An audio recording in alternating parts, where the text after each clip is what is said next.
Hello everyone, today I'm going to be doing something a little bit different. Today I'm going to check out this free game called Hardest. This game is getting deleted at the end of the month. And it is free. And I found this because of a Polygon article that was recommended to me on my browser. So I wanted to check out this game for a couple of reasons. One, because it is getting deleted, and I find it interesting to kind of preserve or have some legacy or log of things that, we don't have access to anymore. But also because this is, I think, a gateway to an important discussion and an interesting discussion that I haven't really had in depth. So here is the post from the developer. AI is bad. Game will be deleted 30th of January. The game will be deleted on the 30th of January. I made this game during the summer in a couple of months and thought to use AI because in university there is so much brainwashing on students. And all the tools are given for free, so I could generate unlimited images for free. But I've realized the AI is not actually free and has a major effect on the economy and environment. Some AI companies can use this game just existing as a reason to get more investment for their AI companies that benefit no one, but rather suck resources from the economy from hardworking people. I coded everything myself, so I can in the future make a new game with real assets if I feel like it. But the game existing in its current form is a disgrace to all game makers and players. Ethically, only logical reason is to delete this game from Steam. The girl I've been dating for a month made me realize this. Thank you. Okay. And if you look at the community hub, a lot of the discussions they're pretty black and white, right? Either people saying right call, you're wrong. Oh, your girlfriend that you dated for a month, blah, blah, blah. Either completely dismissive or completely this is the correct path. And I feel like a lot of the conversation around AI is not a great conversation, and it's not very nuanced. In my opinion, the truth with AI is, one, it's an inevitability. We're never putting that genie back in the bottle.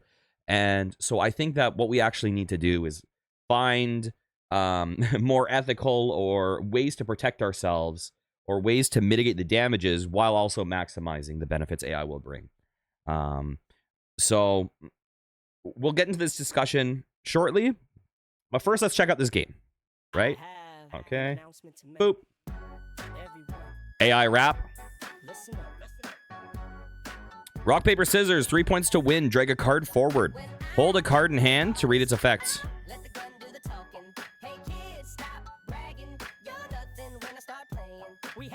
Okay. Am I Erica or am I...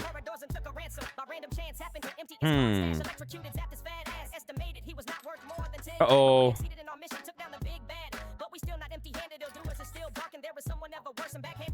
Wait. Why did I lose the first one? Oh, wait. Huh. Okay.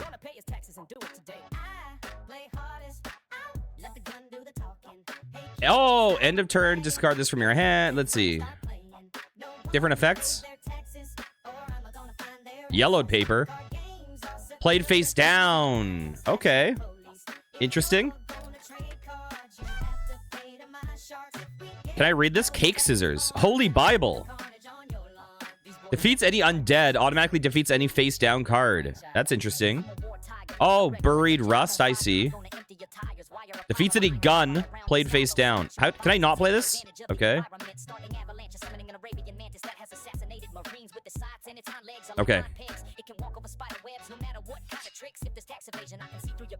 Let's see. Discard your hand and draw one. No. Defeats any undead. What is this again? Okay, let's just play the paper. We'll take our hit. Buried. Bam. All right. What is the muddy pebble? Played face down. Let's do it. Okay, we won. So now we're starting to see the idea that it's a twist. Wait, I just heard a 9/11 reference. I wasn't listening to the lyrics. Whoa, what? Okay. So, drag a card forward. Pair. What does that mean? Love letter. With less keywords. Okay, divorce. Defeats with a pair or doubles. Okay, we're playing it. So the gameplay is actually kind of interesting. Like, it's a twist on a formula we all know very well. But it clearly evolves. Buried copycat. Copies the opponent's card type. I think we need to play buried to win, basically, right? Dang it. Paper, scissors. Dang it. I didn't mean to play it. Oh, I still won. Okay. I'll take it.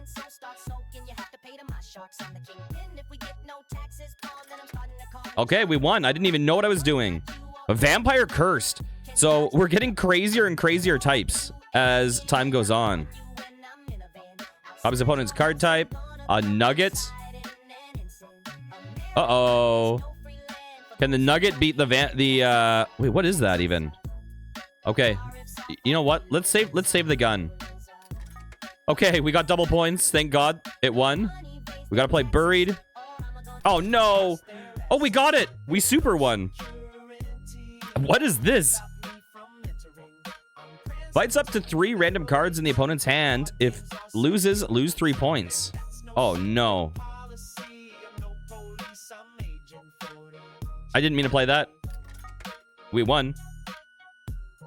Okay, let's play the pebble. Oh, hell yes. That was a quick win. Brick phone. If this card is in hand is better, replaces the card. Oh, interesting. Automatically defeats any face down card. Okay. A text message. Oh, I just noticed on the bottom it says rock, paper. Oh, so this is paper, so it beats rock. Oh. Whoa. Huh, I have nothing buried. I guess I saw Snuff King. I don't know about that. Okay. Let's go for it. Oh, it ate us. Scissors. I guess we get the cell phone. Bam. Okay, let's do it. Damn it.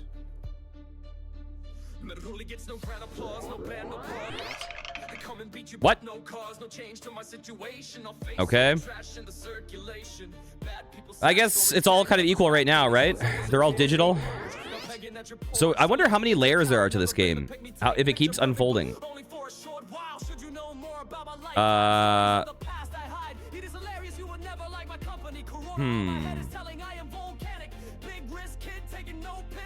Okay, let's just match.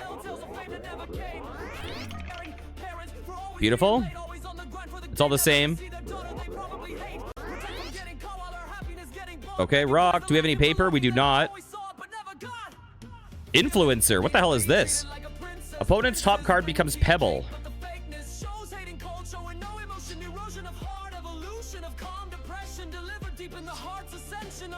Okay.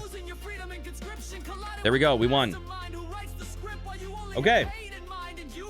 So we have an idea of what the hell? I keep wanting to get in the conversation, but we keep getting crazy types. Scores double. Gains 3 keywords. Fights a random card in the opponent's hand. If wet, turns into a gun. Huh. This is, yes. Uh-oh, wait. Jaculius? That's the guy that was in the rap at the beginning. Hello, Bombshell.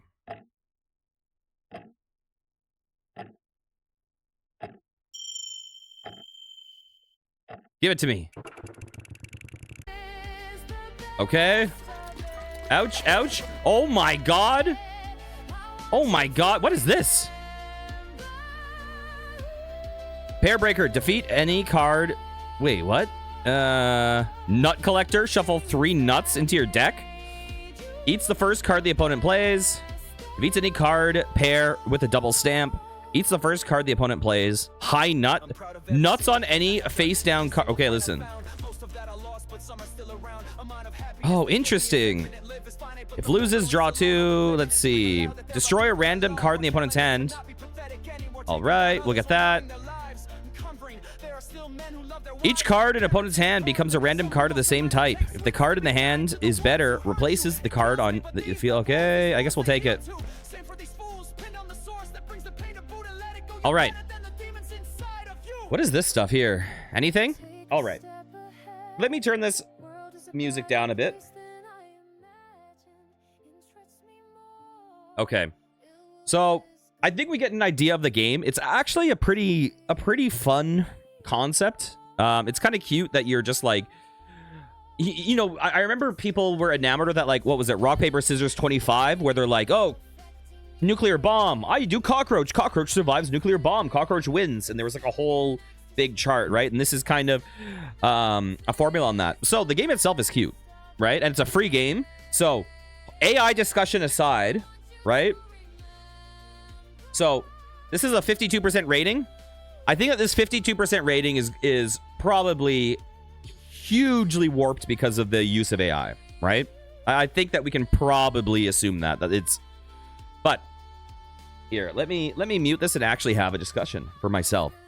So here, I'm just gonna play stuff randomly and we'll see what happens. You know what? We need to nut on a card at least once. Okay. Okay, we nutted on the hearts. Got 2 points. Beautiful. Okay. Oh, and now we're getting some things. Defeats paper and scissors. Ties with rock. Feel it. All right. We want that buried mimic. Steal it.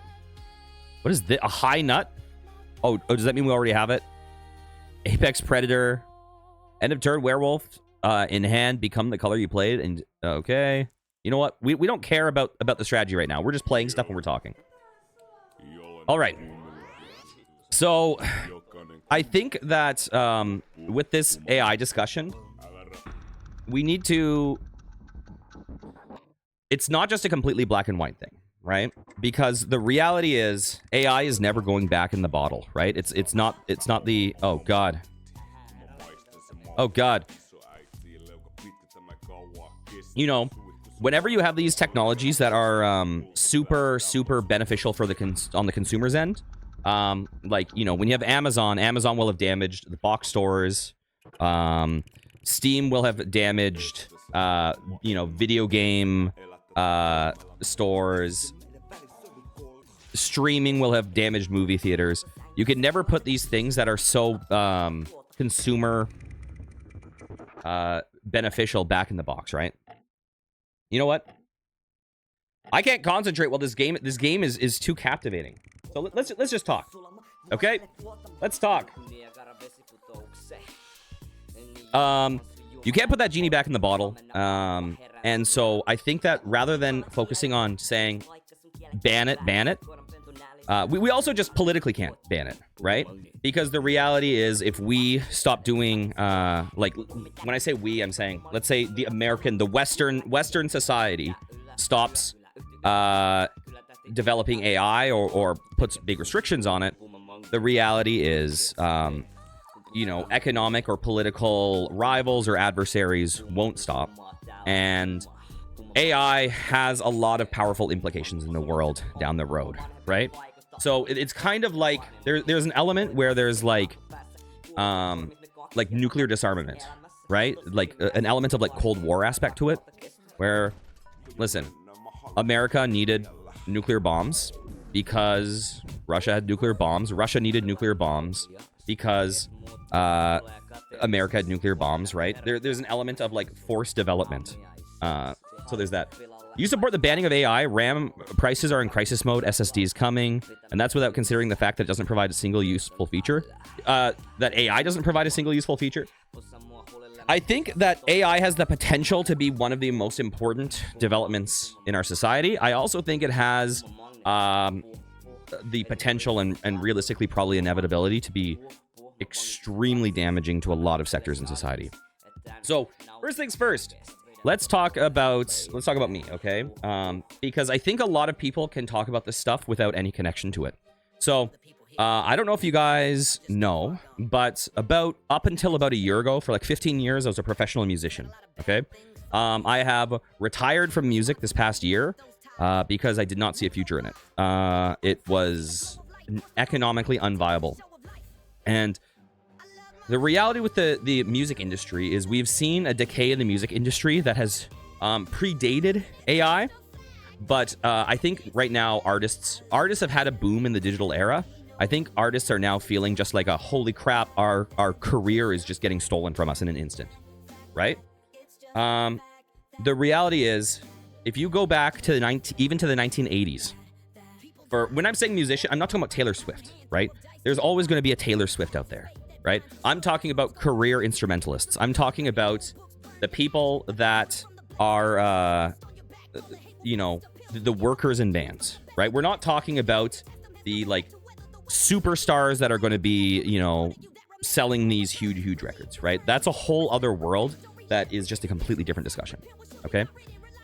When we're talking about career instrumentalists, when we're talking about trombonists, when we're talking about piano players, when we're talking about like those jobs, in the 1980s, and before it was even better, but in the 1980s, you could make a living being in a working for a hotel.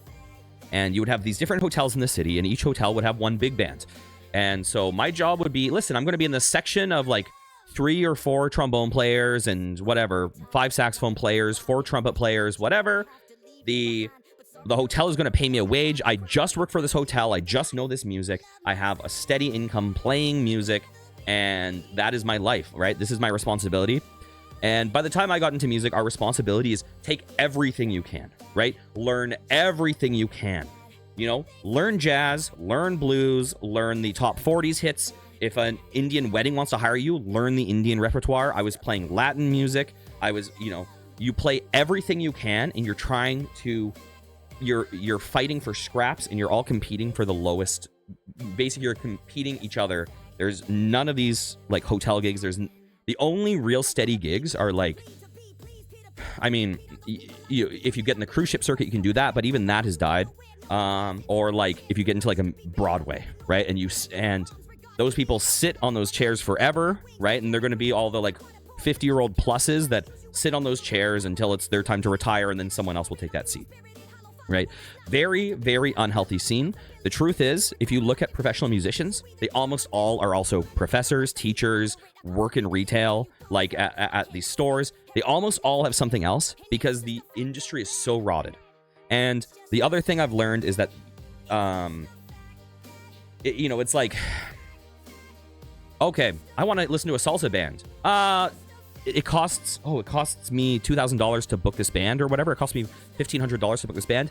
Actually, I want to listen to a singer that's singing to tracks, right?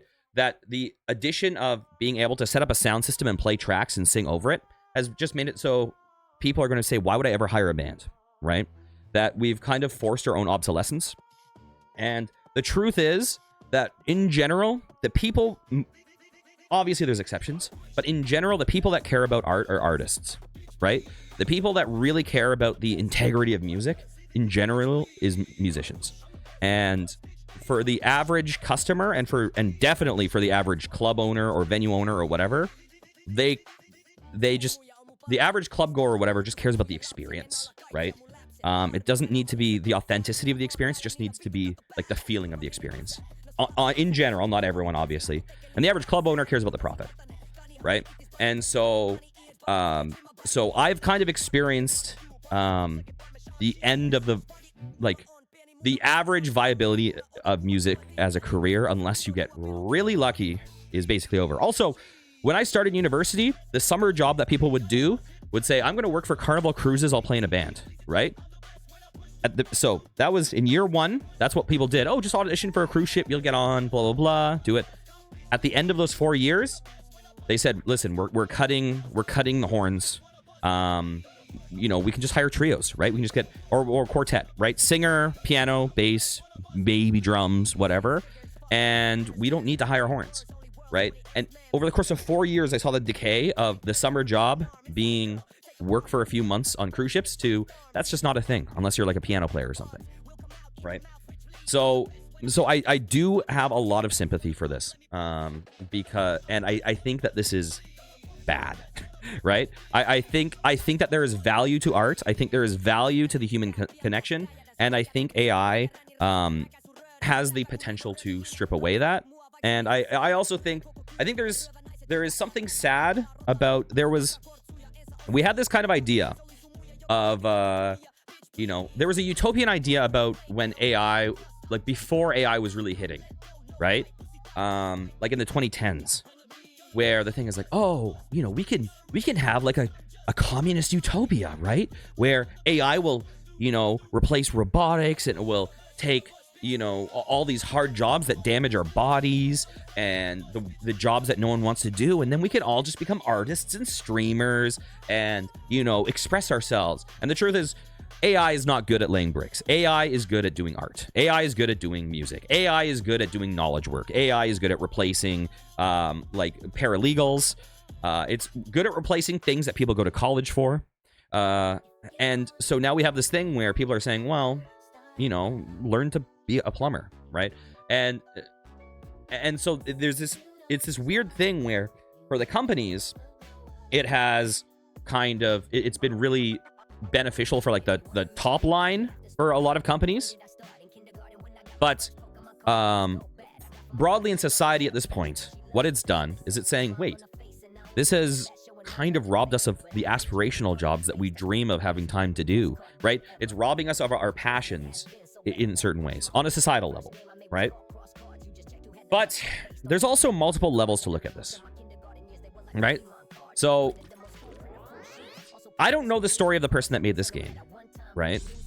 But the other thing that it has done is it has given a lot of people access to enter fields that maybe they couldn't access, right? Maybe this person has learned to code, they want to work on becoming a developer, they want to train their skills, and they are putting themselves into this game. But maybe they don't have the connections of an artist that is willing to work for free. Or maybe they don't have the skills to make something that, and to make like art or something, and they want to develop, right? And the thing is that from that aspect, AI is given a tool where they can have a vision and they can actually step into this world, right?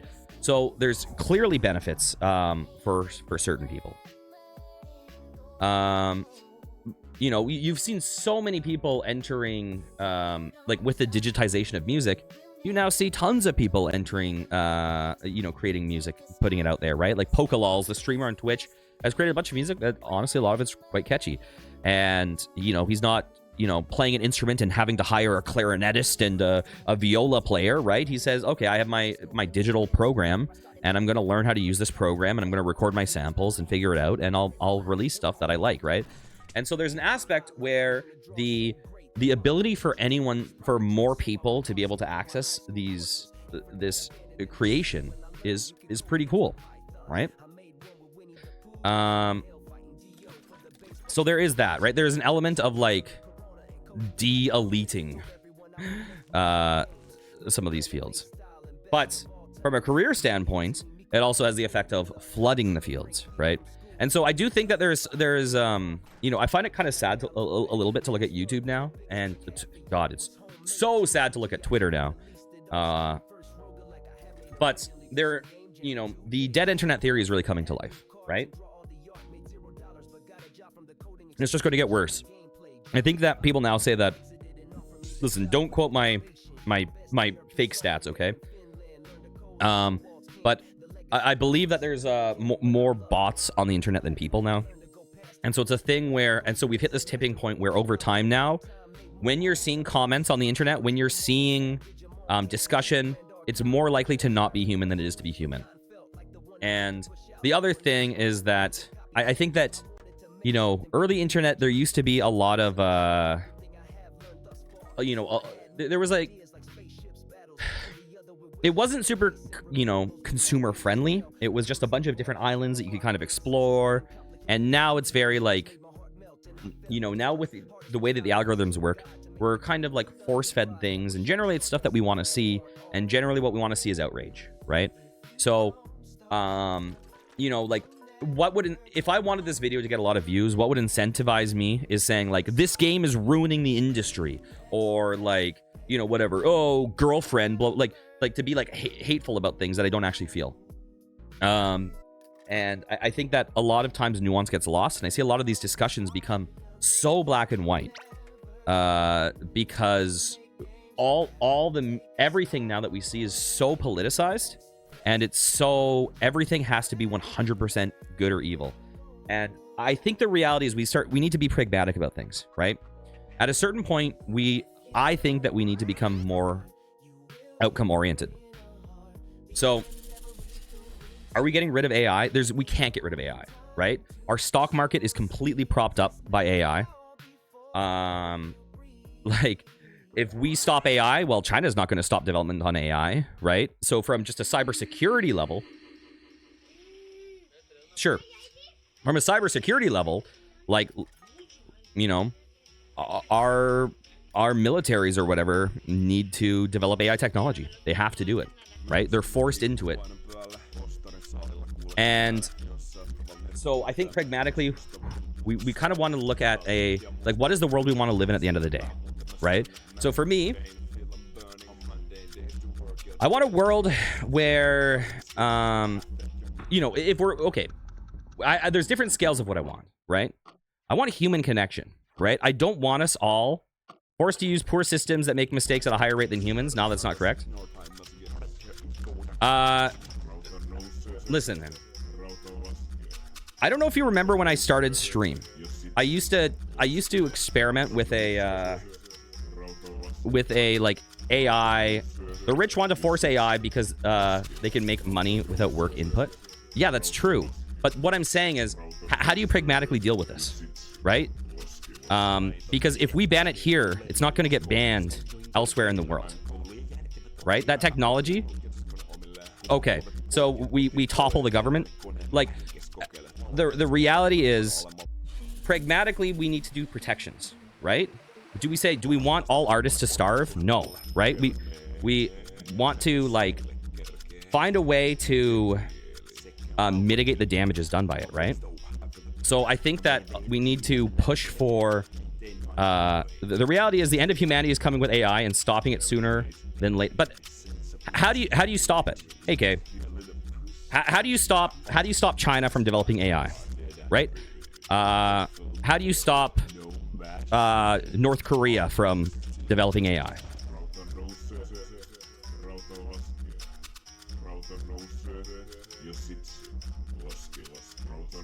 Right?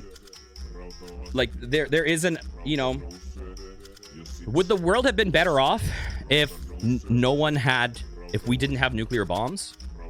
Right? I mean, listen, there's a very good argument for it, although there's also arguments for it not being better, but likely, right? Although most people died not from nuclear bombs. Most people died from, like, fire bombings and stuff. And we haven't seen crazy death tolls like that since. So there is an argument, but emotionally, I feel like having nuclear bombs is probably a bad thing, right? We would probably be better if have nukes been used since the first time they've been stopped. But why have nukes not been dropped again? Have nukes not been dropped again because of a banning on nukes, or has nukes been stopped being dropped because of the poles of the world all have nukes? Right? And so that there would be reciprocal nukes and everyone would lose.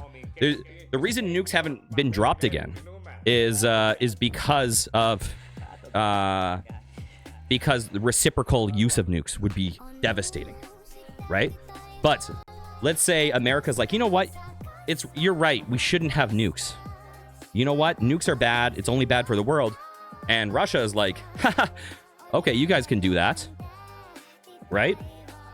Do you think America would have any leverage to, like, you know, not that they're using leverage in Ukraine or anything, but like, do you think that there would be any leverage? Right? Like, some of these topics become really tough conversations because the outcomes are not so simple as this bad bye, right? Because it just fundamentally breaks down to game theory, right? It's like a hawk and dove. We can be a dove, but then a hawk will eat us. The tough conversation comes from those who believe it's worth something. AI is not worth something. We have seen how quickly it has progressed in certain fields. right? Like, it clearly is worth something if someone is able to, like, this would not exist without AI, right? And I'm not saying this is like the Sistine Chapel, right? But there was a human input in this, and they were able to take components that brought that vision to life. And so clearly there is something tangible that comes from it, right?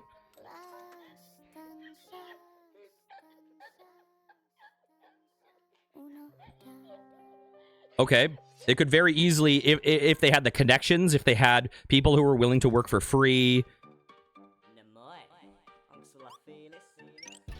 I mean, it doesn't exist without AI.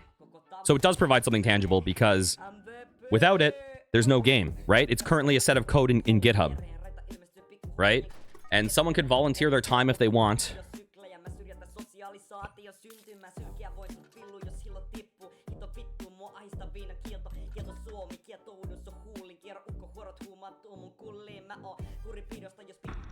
There are plenty of games that exist without...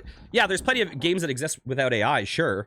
But there's plenty of music that exists without a microphone, right? That doesn't mean microphones don't have value or don't provide any value, right? Like, you could ban recording technology and music would still exist. And you know what? Live music would thrive, right? If you ban recording technology, oh my God, clubs would be amazing.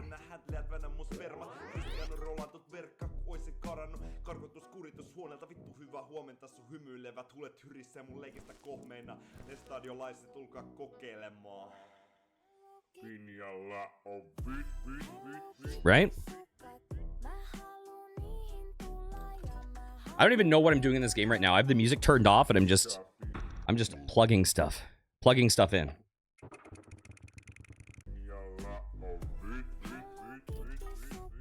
And also, like, where are you going to get the political will? Right? From a consumer standpoint,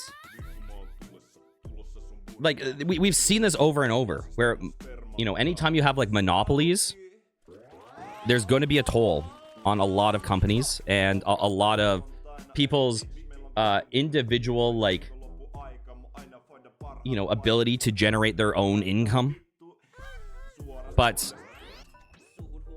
at the end of the day, people are going to say, yeah, but do I want to leave my house to have to go to the mall to buy these socks? Ah, it's snowy out. Can't the toilet paper just come to my door? Right? You're never going to be able to politically force something on people that is just not popular. Well, okay. That was a pretty broad phrase, but you can't broadly do that. I'm sure that there's obviously lots of individual examples of unpopular policies. But I think I just personally feel like the saying that this is bad, stop it, or this is good, all in, is I think there's a naivete to it, because I think that it is an inevitability. So part of the thing is, how do we maximize benefits while reducing profit? I mean, while reducing damage, right? So I think a big thing is like I would be looking towards popularity, just play into it, and destroying its popularity is a way to make it go away. By what? Doing public shaming? Like, I think talking about things like saying, okay, maybe having taxes that target public shaming should be a thing for AI. Like, I think it's actually causing damage. I think pragmatically, there's just certain problems, right? I think public shame has become, all right, guys, I have an attention, okay? I am a left-winger, okay, guys? I'm sorry for anyone who doesn't know this. I'm sorry, okay? I believe that a lot of left-wing policies are better for our future, okay? I believe that they're better for most people, and I think that a lot of right-wing policies are sold on grift and misinformation, okay? But I think that the left wing has societally, unfortunately, had an attitude of condescension and public shame that has driven a lot of that has given the right wing a lot of ground based on just emotional feeling. And I don't think this era of just public shame, I don't think it works. I think it hurts. I think it hurts your political motivations. Right? I think like I feel that I remember when I was a kid and I thought the left wing was like, you know, we had the Daily Show, we had Jon Stewart, and that was the cool stuff, right? And it would, and like the, you know, the right wing like media was kind of a joke. And now like you know, somehow at some point the right wing sphere has become this like, oh, we don't care, you know, everything's cool, blah blah blah, and then actual harm is being done. But it's all played with this like laissez-faire acceptance. And whereas I find the left is often very rigid at policing itself to the point where people are saying like, dude, I agree with you on 99% of the things. Like, why are you now calling me an enemy? And I think it's just forcing people away and just weakening itself. So I don't want to get super into right versus left, but I fundamentally don't think that just general public shame for broad things that have huge broad support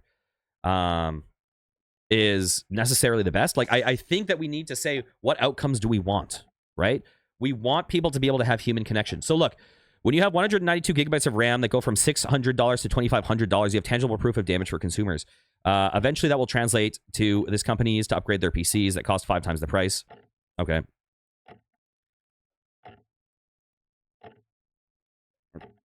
At no point am I saying that there's not tangible damage, right?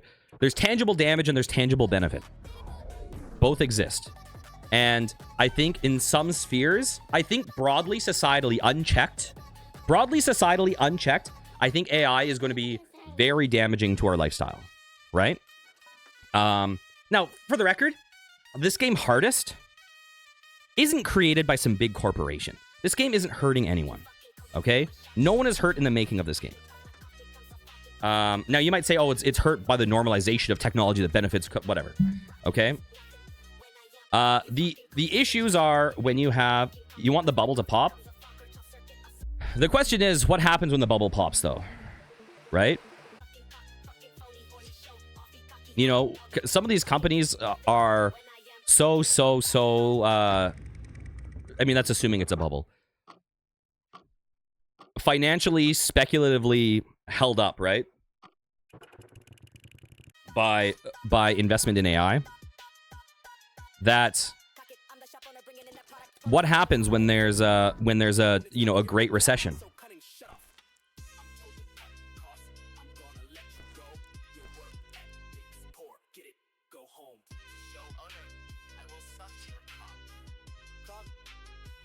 But I don't think, was NFT ever like the super huge thing like AI is? Like you didn't see an Nvidia of NFT.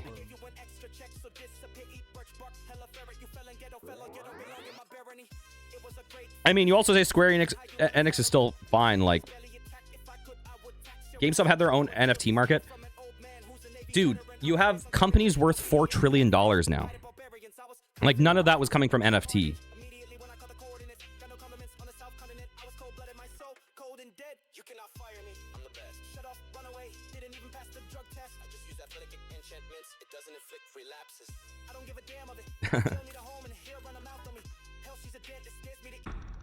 I don't know. I don't think NFT would have ever had the like just the broad application, right? People are viewing AI as being like maybe bigger than internet.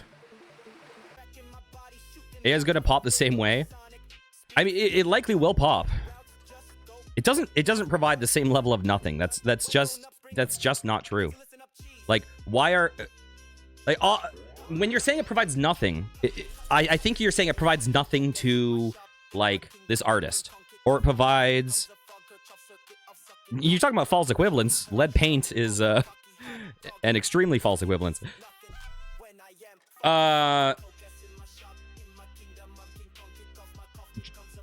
You say that AI provides nothing. It provides so much. It provides negatives to some people and provides positive to others, right? So, like, at a certain point, isn't it worth saying? Like, do you not think that AI, like, you think it is possible? Honestly, do you think it's possible to get an international ban on AI, where everyone says, you know what, AI is probably a bad road to go down. Let's just stop that, and everyone agrees, shakes hands.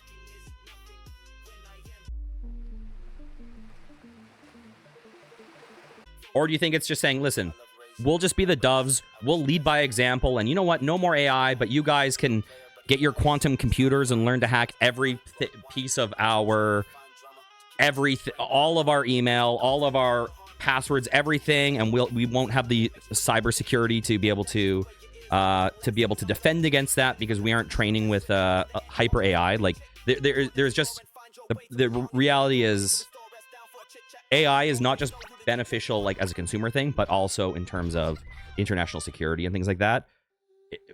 Like, in my eyes, this is a road that in some capacity, oh god, a centipede defeats a gun, we're forced to go down.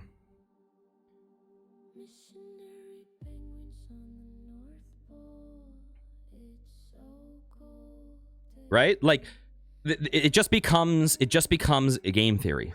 It just becomes hawk and dove, right? Like, completely getting rid of. So I think completely investing into AI without protecting our people, without creating some wealth that can go towards the citizens that are harmed by it and giving people a future. Like, I think that if you fully invest into AI to a point and just destroy everyone's dreams, right? If you go there completely unchecked, full capitalism, full monopoly, full, like, fuck the average person, you know, learn to weld, learn to lift heavy things. If we go full that, then eventually, and whatever, you have huge economic disparity where you have a 0.1% that has 90% of the wealth or whatever, like, then you'll have a revolution, right? And if you go the other way around, then we will have, like, forced obsolescence as a society, because we will basically be stripping ourselves naked and tying ourselves to a table and saying, do what you may, adversaries, like, you own us. So, like, I think that there is a route that you have to find that reduces the harm as much as possible, saying, how can we take these wealth benefits that are going to be super skewed for the top percent of the population that is controlling these models, and how can you have this wealth benefit the average people? And I think that you also probably want to say to I think you'll probably get a company like YouTube or something. I think you'll probably get rival companies that are anti-AI companies that say, listen, if you want, I don't think it's because, okay, I'm going to be totally real. I think the right wing is very misguided right now, but I don't think the average right winger's profit motive is saying, let's hold down the poor, right? Like, I think that they are, a lot of these people are looking out for themselves in ways, and I think that a lot of their like, financial ideology is wrong, and I think a lot of the outcomes align with as if that was their goal, but, like, I don't think that is their bottom line, their fundamental driving force, right?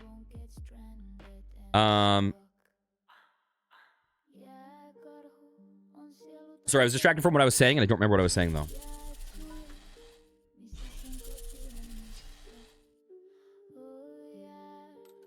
But yeah, I think you... What happens if we die? Should I not die? Let's not die. Very nutty? Doubles your next nut? Invisibility cloak? I don't like that. Let's get it.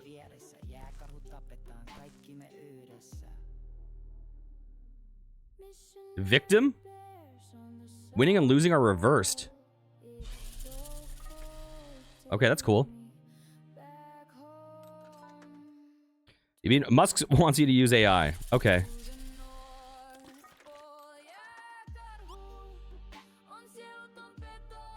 But am I arguing on its behalf? Like, this is what I'm talking about.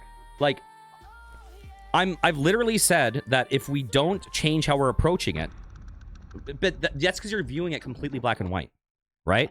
So if I'm not aligning with you, that then I'm a super pro AI person. Okay.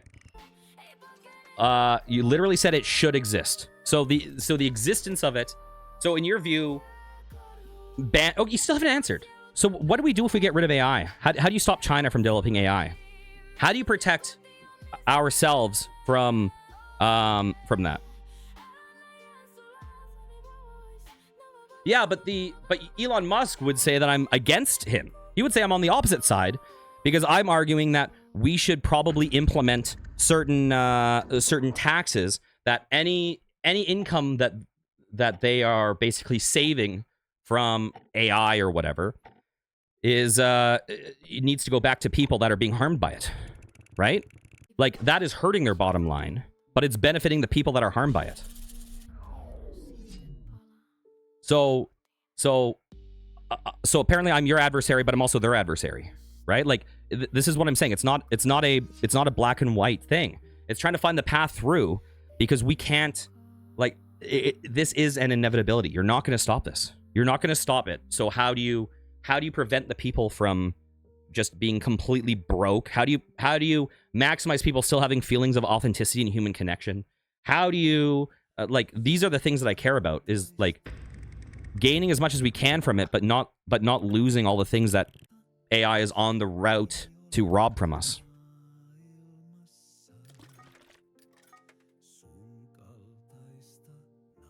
Like, I feel like your argument is saying just stop. Oh, we just say, guys, it's bad, shame it, and then we'll stop, and then the world will be happy. We're us being on the internet and saying AI bad isn't going to stop North Korea from training their models on us, right?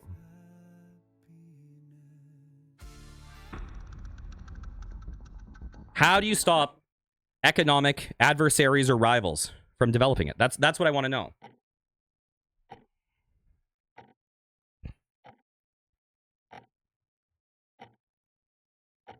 Right? Like, how would you stop Russia from having nuclear bombs if we got rid of nuclear bombs? Right? And what would happen if we got rid of our nuclear bombs, but they didn't?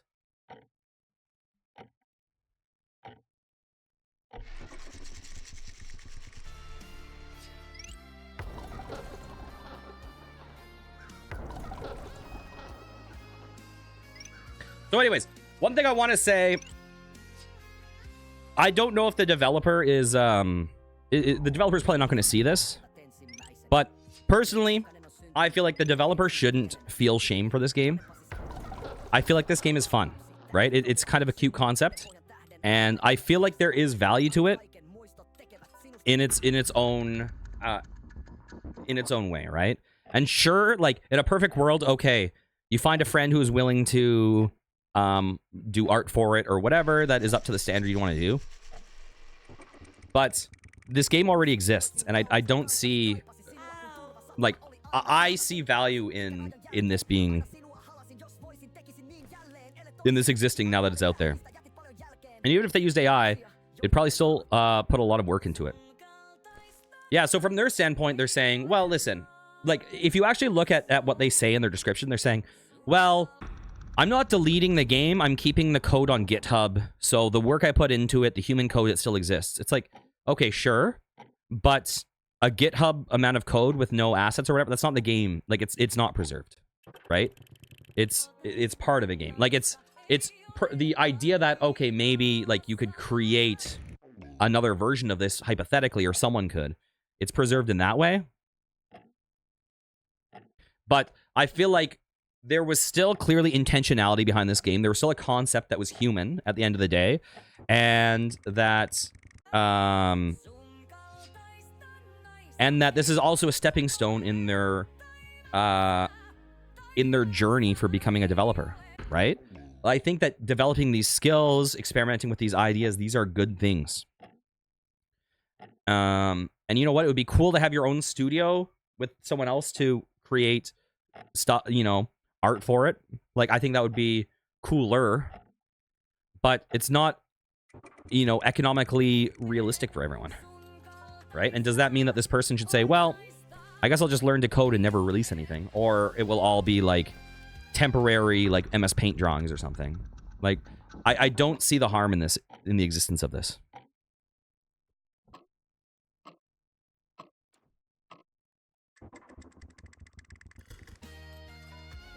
Oh yeah, so the one thing I was going to say is, what I think will happen, I think that there is space for there to be a rival to things like YouTube.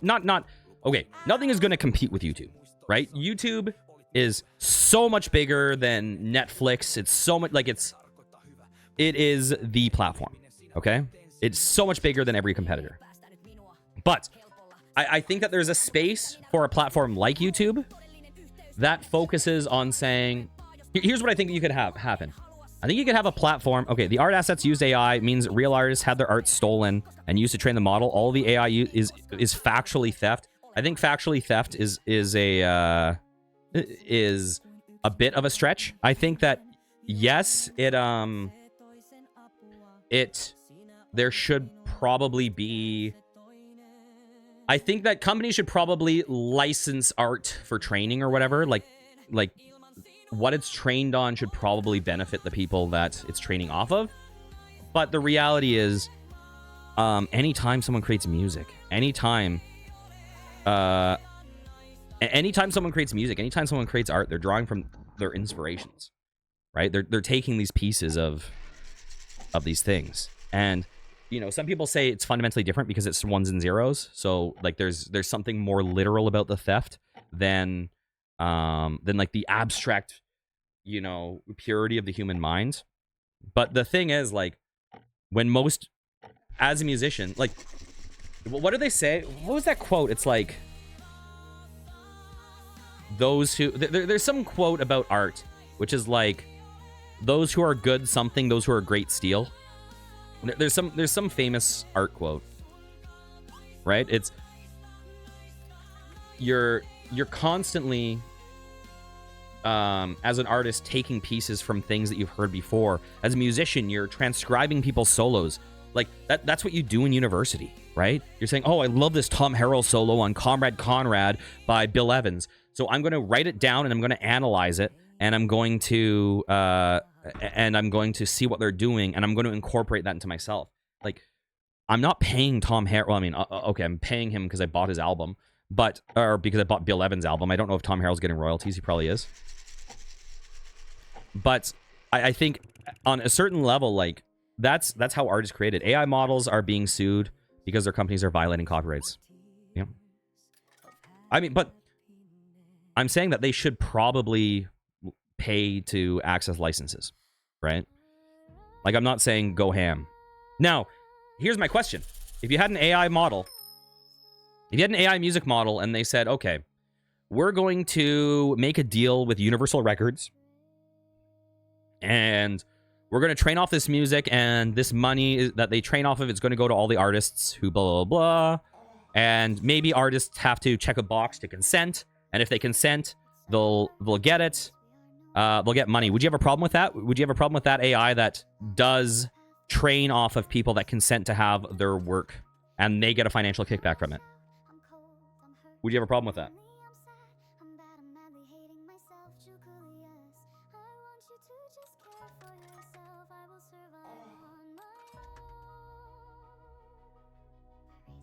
Okay. Do you think there's a bit of a difference between AI grabbing something and you using... I hear that a lot. And... Okay, here's a question. Okay, we're going... Okay, let's step back for a second and let's go crazy. Okay, let's just go crazy like thought experiment. Let's say we had a fully sentient AI named Dominique. Okay, and Dominique, she is an artificial intelligence, but her brain functions, you know, we made a biological brain, right? And okay, you know what? This is a stupid concept. Never mind. Let's not go down this road. Okay. There's also logical ramifications. There's studies that show how people who use AI on a regular basis lose cognitive functionality. But I think that there's a well, I mean, okay, but Bombshell would argue that those AI automated systems shouldn't exist. Like they're like they do use some of that stuff probably, but they're arguing against that. So I think that that's fine. Like I'm sure we all use things. Yeah, I don't know about that. Like, you know, we have like cell phones or whatever that somewhere down the line might have, you know, economic exploitations in making the screens or something. But then it's like, I think you can still advocate for saying, like, listen, maybe slavery is bad, or maybe like, you know, whatever is bad, but we kind of but things are so ingrained in our society that we say, okay, maybe we can advocate for different ways of economic models to make these things or whatever. But then the question is, are people okay paying double the price for their cell phones or whatever? But anyways, I think it'd be better if AI is a bit more restrained and like in a cage where it's only fed things consented to, instead of right now where AI is just roaming around and slurping up whatever it can. Yeah, and I agree, but then once again, this is why it's such a hard conversation. It's such a hard conversation because then you say, okay, and now good luck getting China to do that, right? So there is just this like, there is this kind of like mutually assured destruction thing going on.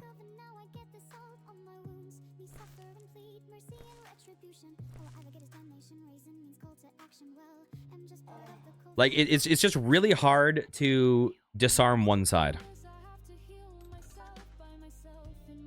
And the other thing, you know, here's the thing. You say AI doesn't have any benefit. The medical industry is doing, like, there's crazy advancements in medicine from AI, right? Crazy, way better cancer screening all of a sudden. Like, there have been huge developments in medicine, right? So AI is going to directly, like, extend our lives and, you know, lead to reduction of deaths of cancer. It will help with things like, you know, like will likely aid with issues like dementia and stuff like that in the future. So there are going to be these spheres where there's tangible direct benefits, right? There's also aspects where there's tangible direct harms. And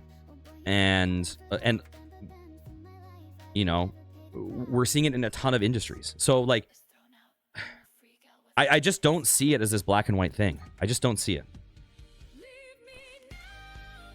But I do want to know though, Bombshell. Like,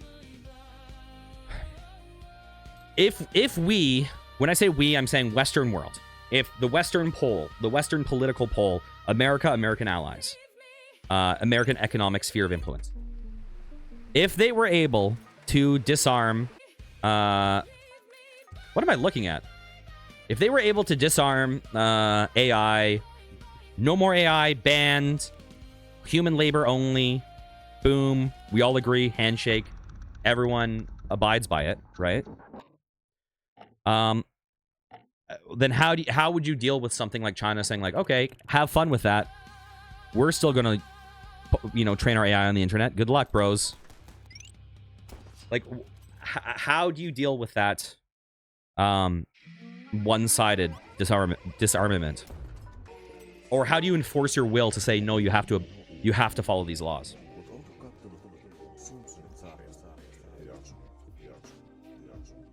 Mouse nut stealer? What was I looking at?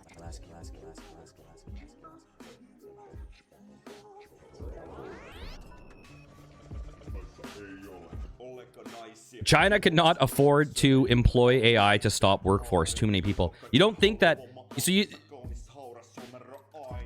don't, like... China has some of the most advanced AI, right? What was that? What was it called? Blue... What was it? Oh, God. Like, I'm not saying that they're going to replace their workforce, right? Their workforce is one of the biggest assets of China.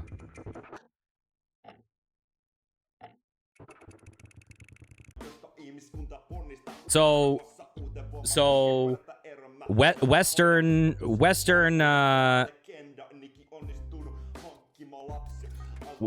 AI is bad, but Chinese AI would be okay.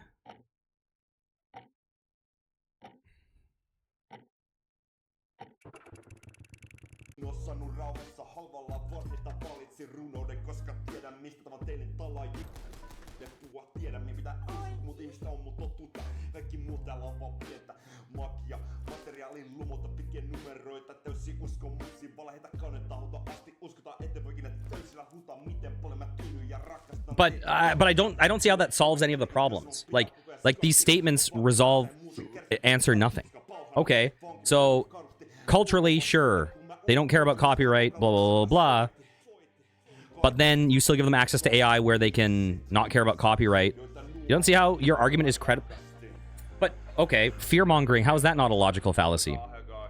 You don't see how my argument is credible that one side disarming AI and the other side not disarming AI, it would be a problem?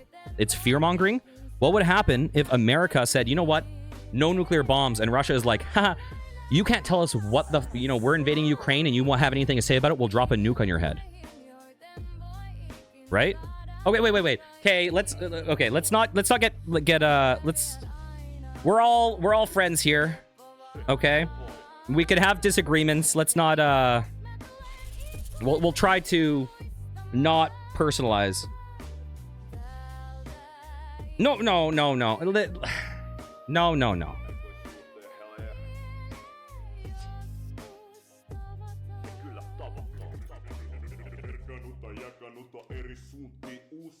I don't want this to devolve into...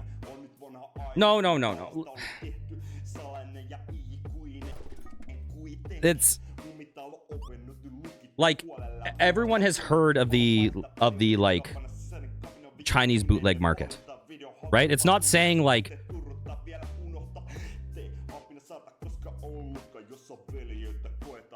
no. Okay, we need to step back. We need to step back and depersonalize this. Like, I want to talk about AI. I don't want to talk about other levels of like implication, right? Because the problem is I think a lot of these discussions, like the way things are often treated politically, is such a you're good. Yeah, listen, I know you're a fighter. You're a fighter, not a lover. I know. Like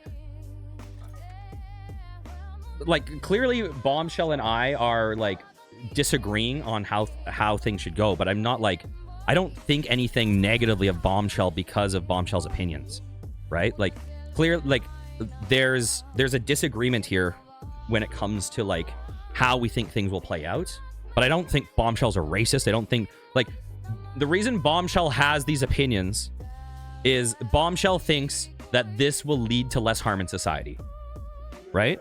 And the thing that with where I stand is that a lot of the harms that Bombshell thinks AI is going to lead to in society, I also think AI is going to lead to in society. But I think that it's an issue where I don't think we can put the genie back in the bottle unless we have like, we even have like international courts of, we have like, what is it? The ICJ, the international, whatever, like the criminal court to dole out punishments on if countries can, you know, do war crimes and things like that. And at the end of the day, countries do war crimes, and it's like, okay, they still exist, right? At a certain point, because if you actually want to invoke repercussions on countries for breaking these rules, you need to do it with force. So it's saying, okay, let's say countries, you know, commit war crimes. Well, how are you going to punish that? Are you going to wage war on them? Like a lot of these international things are really hard to enforce when you have countries that don't play ball. And in a lot of societies, it's saying, okay, we have, you know, with our globalization, we had an idea that we're all playing ball for a while that seems to be disappearing. This is a reason you believe, okay, you recognize that the consumer goals do not align with AI, and they're removing AI features from their laptop lines. Oh, Dell. But here's the thing about Dell.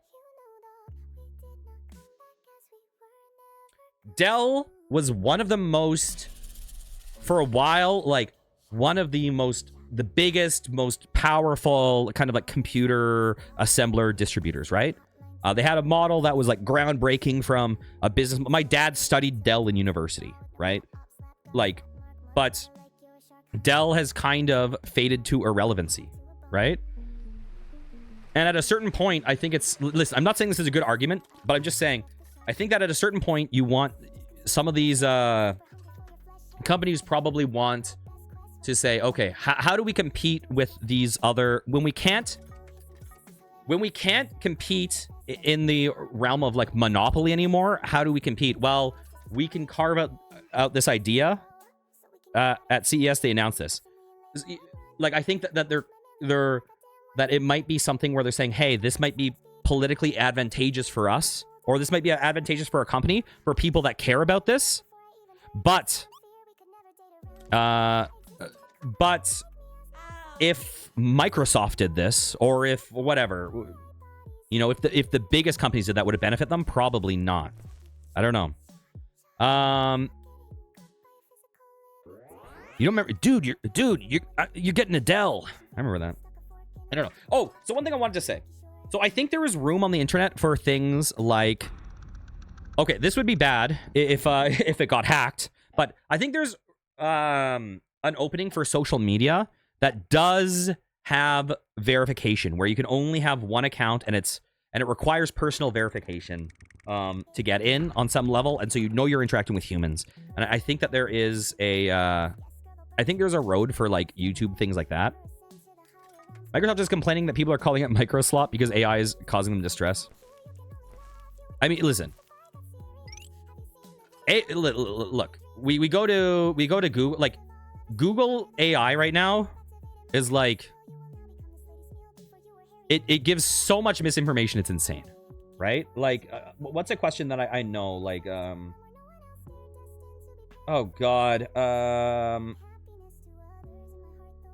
oh god, what would be a good? I think often asking like video game questions are really good because they just like scrape Reddit and give answers to questions that are wrong.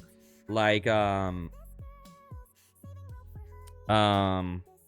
in Legend of Heroes 3, Prophecy of the Moonlight. You know what? I should say 2 because that's what I was gonna say.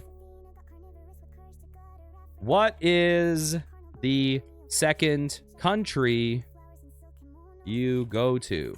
Okay, we'll just do that. Okay, Prophecy of the Moonlight Witch. Often considered liberal. Your home regular. The second district is the Imperial Territory or Graal Sea. Like, that's just not true. That's just false, right? So it's the, like, anytime anytime I ask a question about video games, it's just like scraping some keyword from Reddit and giving an answer that's totally wrong. No, none of this is true. Like, rag pick is true. Yes, that's true. That's it. That's the only thing that is correct.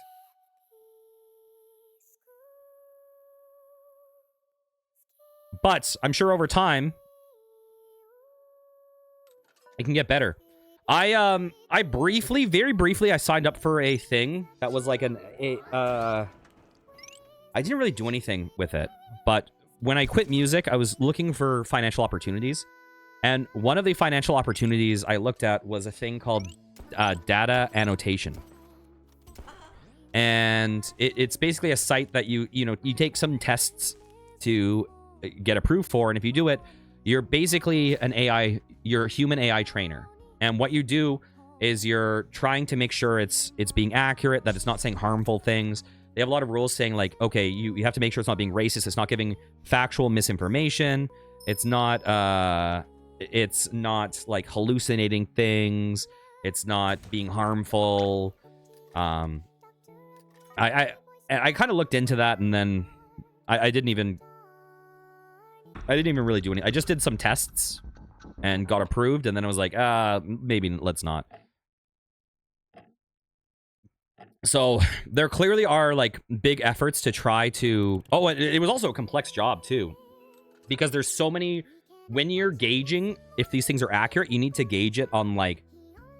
What was it? Oh, there were so many different things. Like, is the language correct? So it can be making a false claim, but you rate it on language. So it is... If the language is correct, but the factual information is wrong, then that's one grading, and then you have to grade it on like relevancy to the question. And there were two different ones. There was recall, and there was anyway, there were two terms that were like very similar but slightly different meaning. Another bad example: someone poisoned themselves with a salt that wasn't sodium because of bad AI advice. Another bad example: ChatGPT being used for some dude in therapy. He killed himself because of bad advice.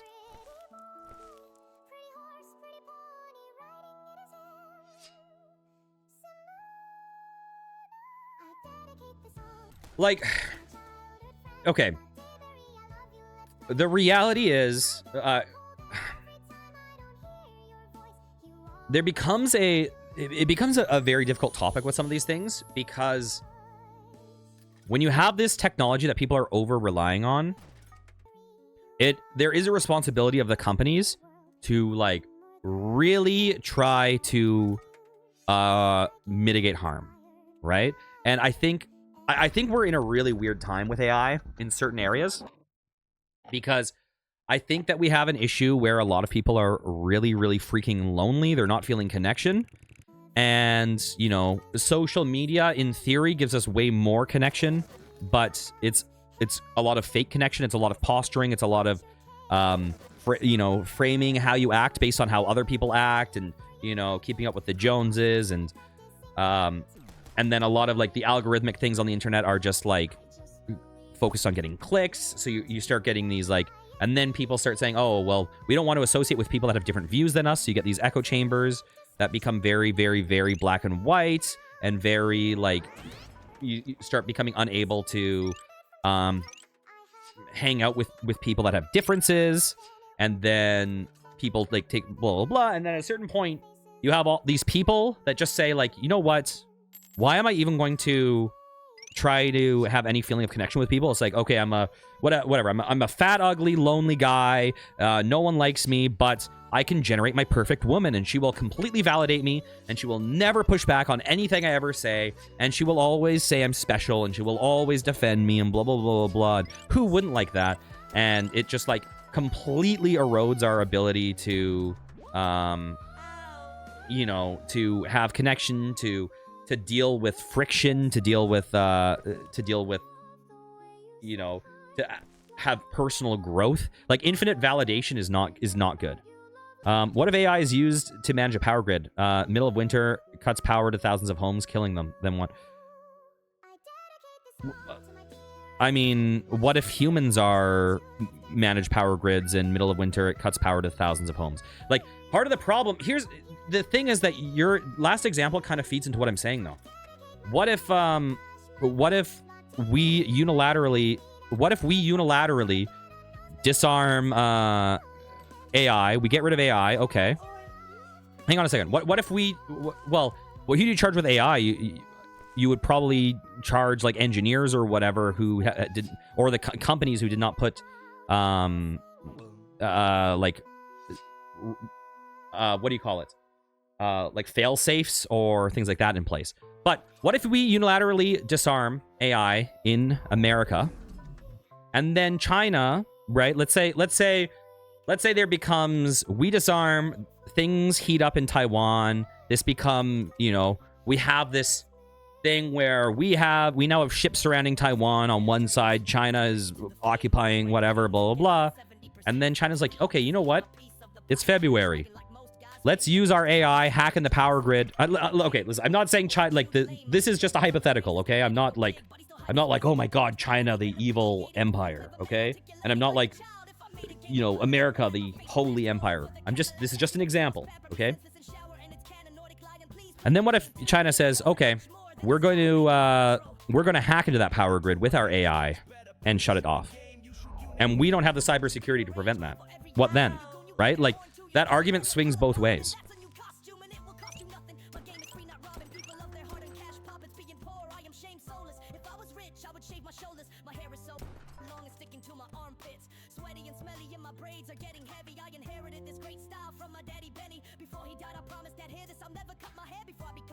But that's actually, you know what, that's a big reason why I like how I'm not even focused on this game anymore. I've actually turned down the music in my headphones because it was so distracting. So you guys are hearing all this music, I'm not, because I can't talk over the AI rap.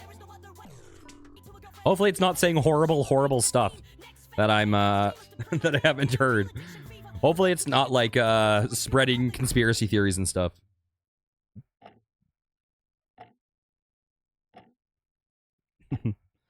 You know what? I can talk over music. I find it really hard to talk over music with lyrics. Especially like rap music with lyrics where they're like, my name is Jaculius, I am the best of them, I am going to beat you with my cards, I have the scissor. Like, it's like, okay, Jaculius, calm down, dude. I'm trying to talk about if you should exist. Okay.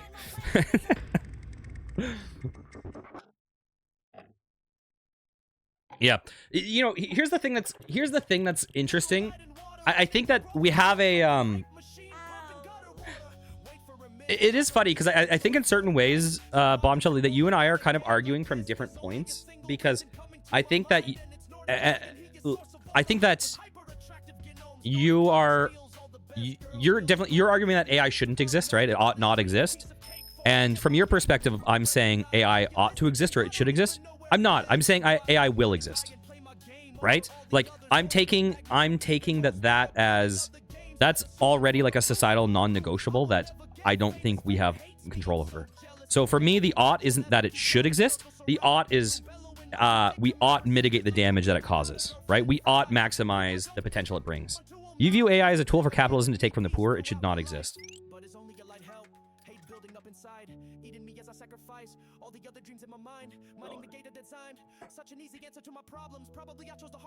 I don't know. I think that I don't know how I don't know how you could even ever stop it. What is this song? You want me to hear it? It's an AI song made for the game. It's not a real song. Although it sounds like Evanescence or something. You know what? You sold me on plagiarism. This is definitely AI Evanescence. Wait, I'm fighting myself.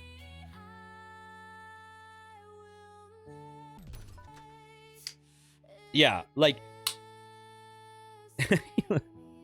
Okay, I'll stop talking and then you can record my stream.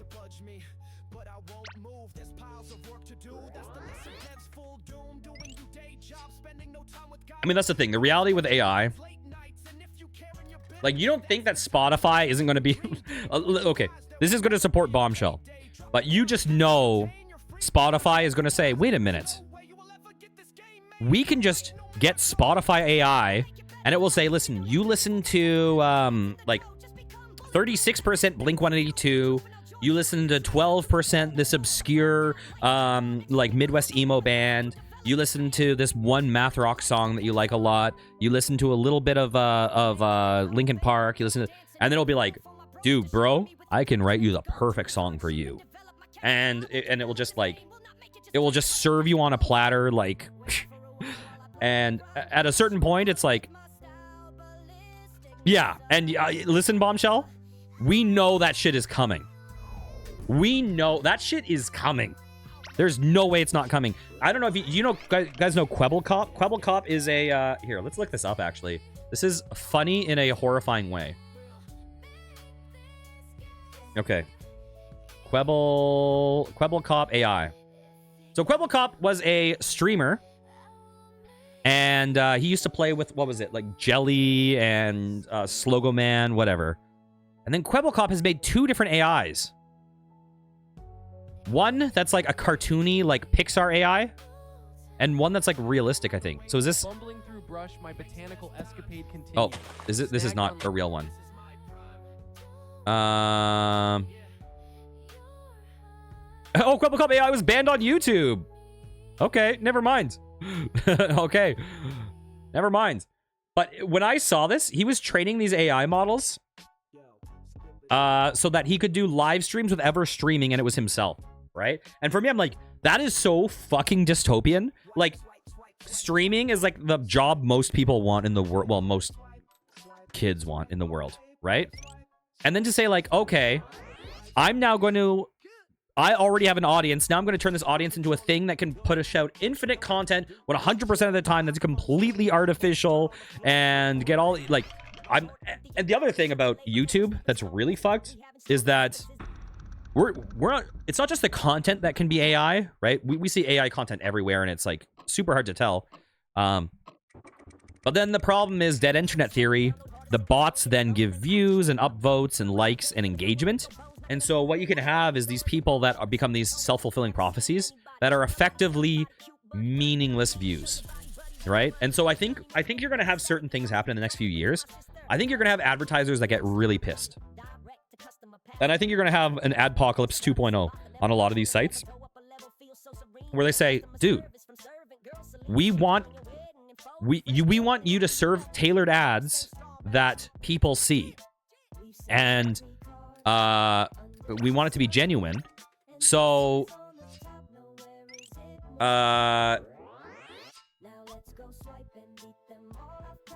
so you know what? We're gonna have to change our model. Instead, for you to get money on ads, people need to click through the ad and buy something or something. Like, there will be some change in the advertising model at some point for how people get paid. Because there's, with the way that you can have these like artificially, like, how do you break into Twitch or YouTube now? Like, you need to know someone, or you need to bot the fuck out of yourself, or, you know, like, or you need to get lucky, right? Or you need to, like, you know, you can on certain things, like on YouTube, there's still room to make like really, really high quality content, like really, really, really high quality content, and you can be discovered.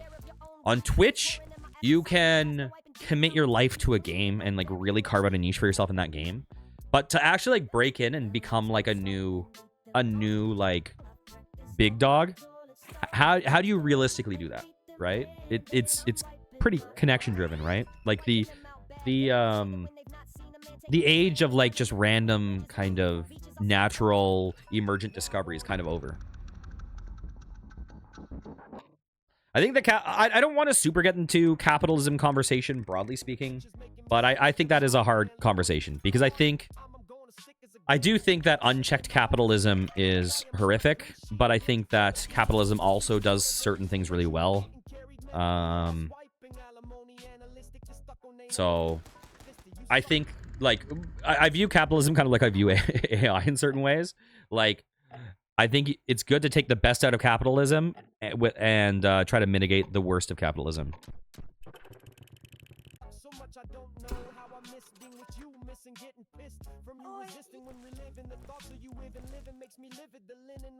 You want to play some Detroit now? But listen, the reality is, we're not going to solve the AI discussion, right? Like, my little stream and video, this isn't going to solve anything. But we can't even solve it within this group of 4 people. We can't, you know, we're not solving it with this group of 4 people. We're not making any changes ourselves, right? This is obviously a bigger discussion that needs to happen. I personally want to see more. I think that the discussion has been largely unreal. I don't mean this discussion. I mean the discussion broadly about AI.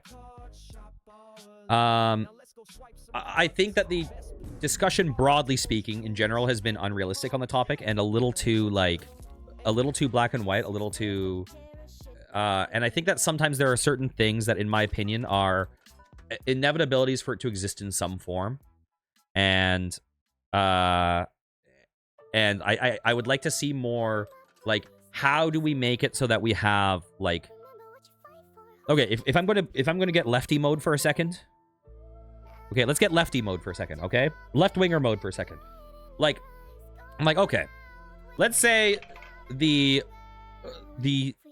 financial things that were able to be extracted from here's the reality. You know what? You guys are fine. I just didn't want it to get any, you know, to go down a road any deeper. Like, you guys are both cool people. I know both of you.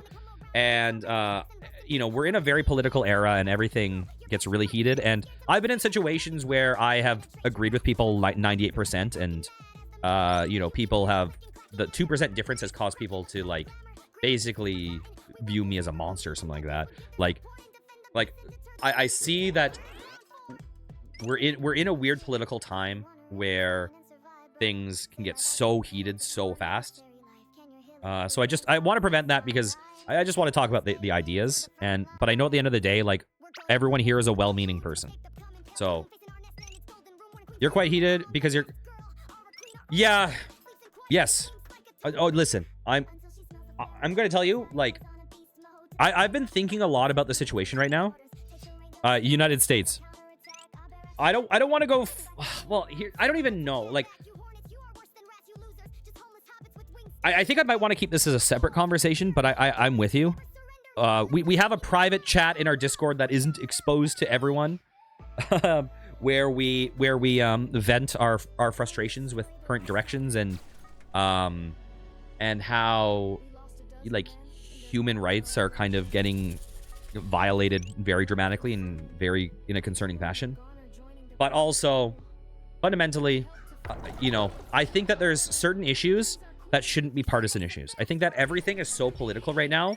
Like, if I release a game, right? And let's say the main character is a woman, and her being a woman is essential to the story, or even if it's not, like, somehow that has become political, right? Even though we've always had, you know, Alien, we've always had Terminator, we've always whatever, and somehow everything is political. Oh, woke game, blah, blah. It's like, and then the idea that even if you... Listen, I think woke games, like actually woke games, should be allowed to exist, right? Because the reality is not every game needs to be for everyone. There should be games that furries like that I wouldn't like, right? That is like, when we're talking about capitalism, that's like the idea of capitalism, right? The whole idea of capitalism is if your product has, you know, viability, if there's a market for it, then it will find its market. Why are these, like, libertarian people saying, oh my god, this furry game shouldn't exist because I don't want to play it? Well, then don't play it. Play the other game that you'll like, right? That's the whole idea of the free market. Why are you trying to crack down on things that might be targeting other demographics? Who cares? So, yeah, I do think that the rampant politicization of everything is ridiculous. And there should be some things that we can just agree on, regardless of if you're a Republican or if you're a Democrat, etc. Right? Like, at a certain point, like, just access to education fundamentally shouldn't be political, right? Maybe we'll have different, or like saying we want to resolve homelessness. That should not be political, right? Maybe we have different ideas on the best way to resolve that problem. Maybe, you know, one side views that we should, like, you know, tax more, and one side whatever. Like, there might be different procedural ways to try to resolve it. But when it comes down to it, certain things, why is everything political? We should be able to disentangle certain things, right? It's so funny to me when the right-wing crowd plays Baldur's Gate 3 and accidentally chose the gay relationship. Yeah, you know what? I saw some of those things. I remember seeing it with Dragon Age Veilguard. Now, granted, some of the dialogue was kind of cringily written, but I remember seeing them, and one of the things was like, they made a trans character, and the trans character had mastectomy scars, and then their dialogue was like, oh, it's okay, I think my scars are sexy, right? And I saw people on Twitter freaking out about, oh my god, this woke, like, trans agenda, blah, blah, blah. I'm like, dude, bro, you didn't have to make a trans character that found their mastectomy scars sexy. You chose every option to make yourself angry. You could have gone down a different road, but instead you're like, I'm going to click every option until I can rage about this being in the game. Dude, don't we want the games to give you maximum freedom? Like, don't we want you to have the experience where you can be whoever you want to be in this world? Why are you raging out that someone will play a character that you want? Listen, if I'm playing, I don't want to play an evil mass murderer, but I'm not mad at GTA that you can kill people. Right? Like, I don't identify with being a murderer, but I'm cool with it existing in GTA. Okay? Like, it's so weird to me that people are choosing their outrage.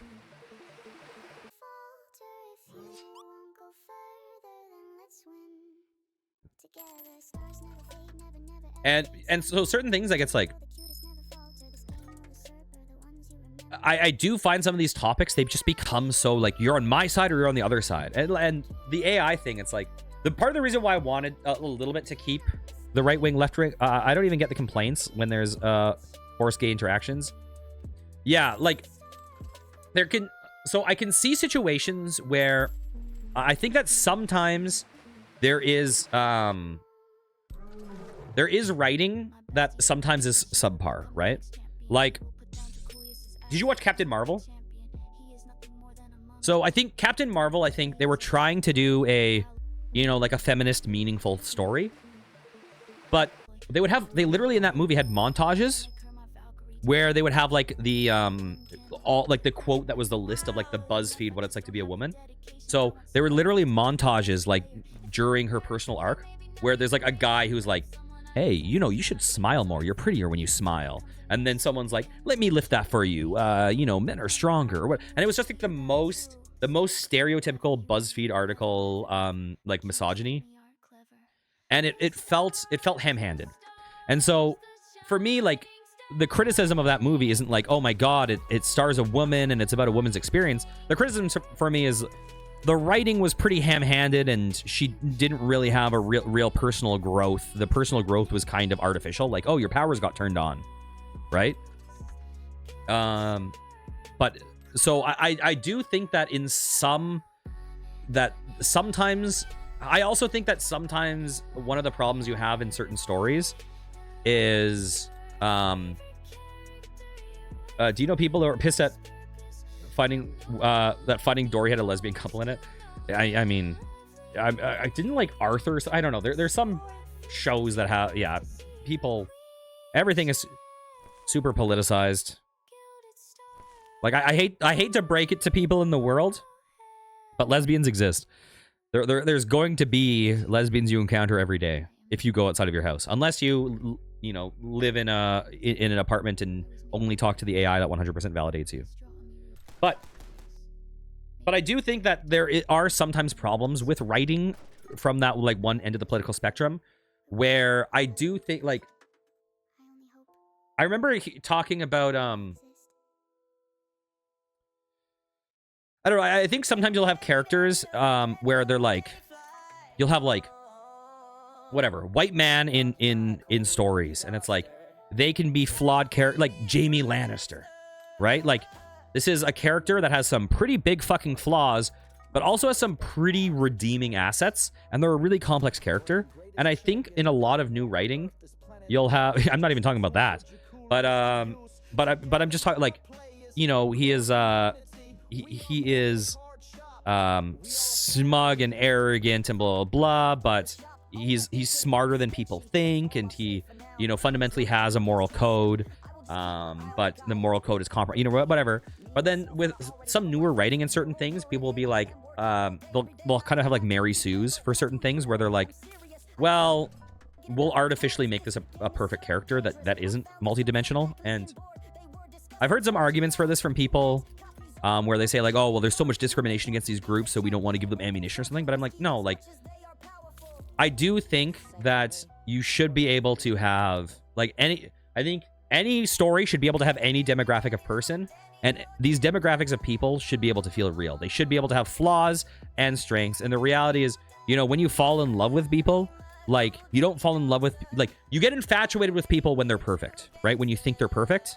But for me, the difference between infatuation and love is when you start seeing the flaws and when you start accepting them or loving them or whatever. that three-dimensionality. And I do think that some of the quote-unquote woke writing, some of it, the problem is that there's a fear to put flaws into people sometimes. But I also think that the opposite side wouldn't give a shit. I think that they hate that there's representation sometimes, right? That if they see a trans character, if they see a gay character, it doesn't matter if there's flaws or not, if they're three-dimensional, if they're realistic, if they're a real person. I think that a lot of people will fundamentally be like, the fact that it's here equals woke, therefore bad. And I'm like, that's ridiculous. Like, can we not... Why can't we have stories about things that exist in this world? Yeah, and anytime, like, you know, God, I remember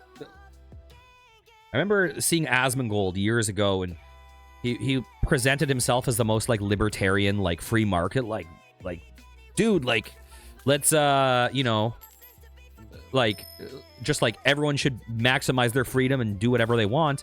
And then I you know, as years have passed, kind of gone down this road of like, these things shouldn't exist. And it's like, why is this political? You're compromising on your own values. It would be like saying something like a right-wing character, because it's I don't know. I am quite like, as an artist, like I do really support, like, okay, free speech means a lot of things to a lot of people. Okay, free speech is kind of a meaningless term right now, but broadly speaking, I support the idea of what free speech is, right? I think that we should be allowed to share our thoughts broadly, like our opinions in the world, broadly speaking. And I find it weird that there's so many people that present themselves as the free speech absolutists that are trying to crack down on free speech of people that have like different worldviews or different experiences than they have, right? Why are so many free speech absolutists saying, oh, woke game, we should get rid of these woke games? It's like, dude, don't play them then, right? If you believe in the free market, then let the market decide, right? Don't spend your dollars on it. Spend your dollars on the game, you know, the Chinese game with the hot, big breasted women. And listen, here's the thing. I also love game. Like, you know what game I want to play so badly? And I remember this game stirred up a controversy when it came out, okay? But I don't care, right? Here, can I zoom in on this? Oh, I can't make this bigger. I want to play Dragon's Crown, right? The game with the huge boobed mage that has jiggle physics and the giant booty Amazon, okay? I like it. I like the art style. It reminds me of like the Frank Frazetta hyper sexualized, hyper masculine, hyper whatever. Like, I like that. But for me to say that, you know, back when there was the kind of like all the Gamergate stuff going, whatever, and when people were talking about like the chauvinism of the game industry and the problem with that, I'm saying, listen, I think that stuff should be allowed in the game, but I also think like the LGBT games, whatever, like should be allowed to exist too, right? That I believe, like, if I'm actually a gaming libertarian on the content, then don't take away like things that I like in games, but I also don't want to take away things that you like too. Jason. Okay,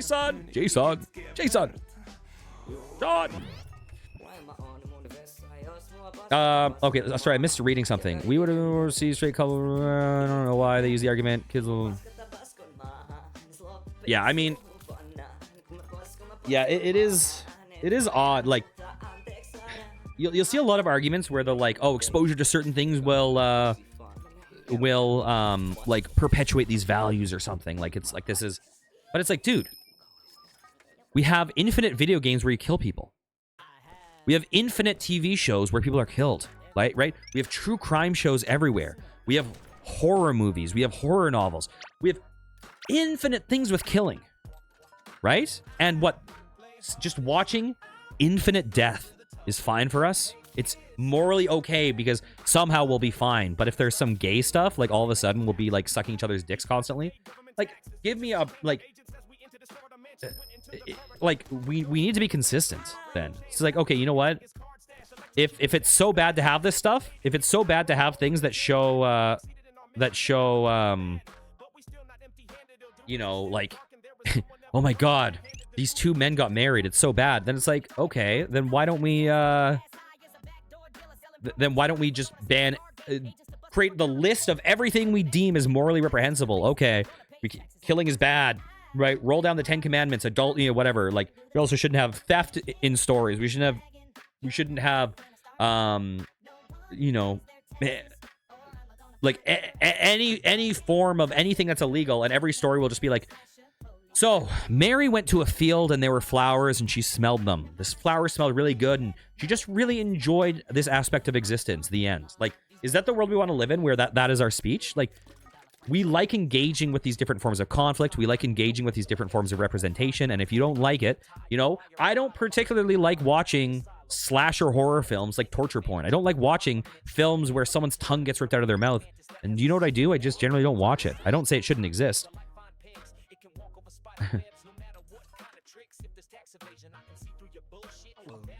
Yeah, exactly. So, I don't know. I think for a lot of people, what free speech means is, I want freedom to say things that I want to say without criticism, but also I don't want to hear what you have to say because I disagree with you. It's like, that's not free speech. That's your speech. You have to defend the thing. If you're a person that claims to be a free speech defender, you have to defend speech you disagree with. And this is where I've actually had people get mad at me. Like earlier when I mentioned that I had people I agreed with on everything, but like said I was a monster, is because I would defend people's right to say things that I think are not good. Right? I'm not talking about like racial slurs. I'm talking about ideas. I'm talking about people saying political opinions that I disagree with, right? You know, if you can't talk about things, then how can you discuss? Now, that being said, I think we're in a very, very, very, very bad time for discourse, where we never actually have to meaningfully engage with the opposite opinions as humans. I say opposite, with differing opinions as humans. I think it's I think it is a bad time for discourse, because I think all of our brains are kind of melting and we're not being confronted with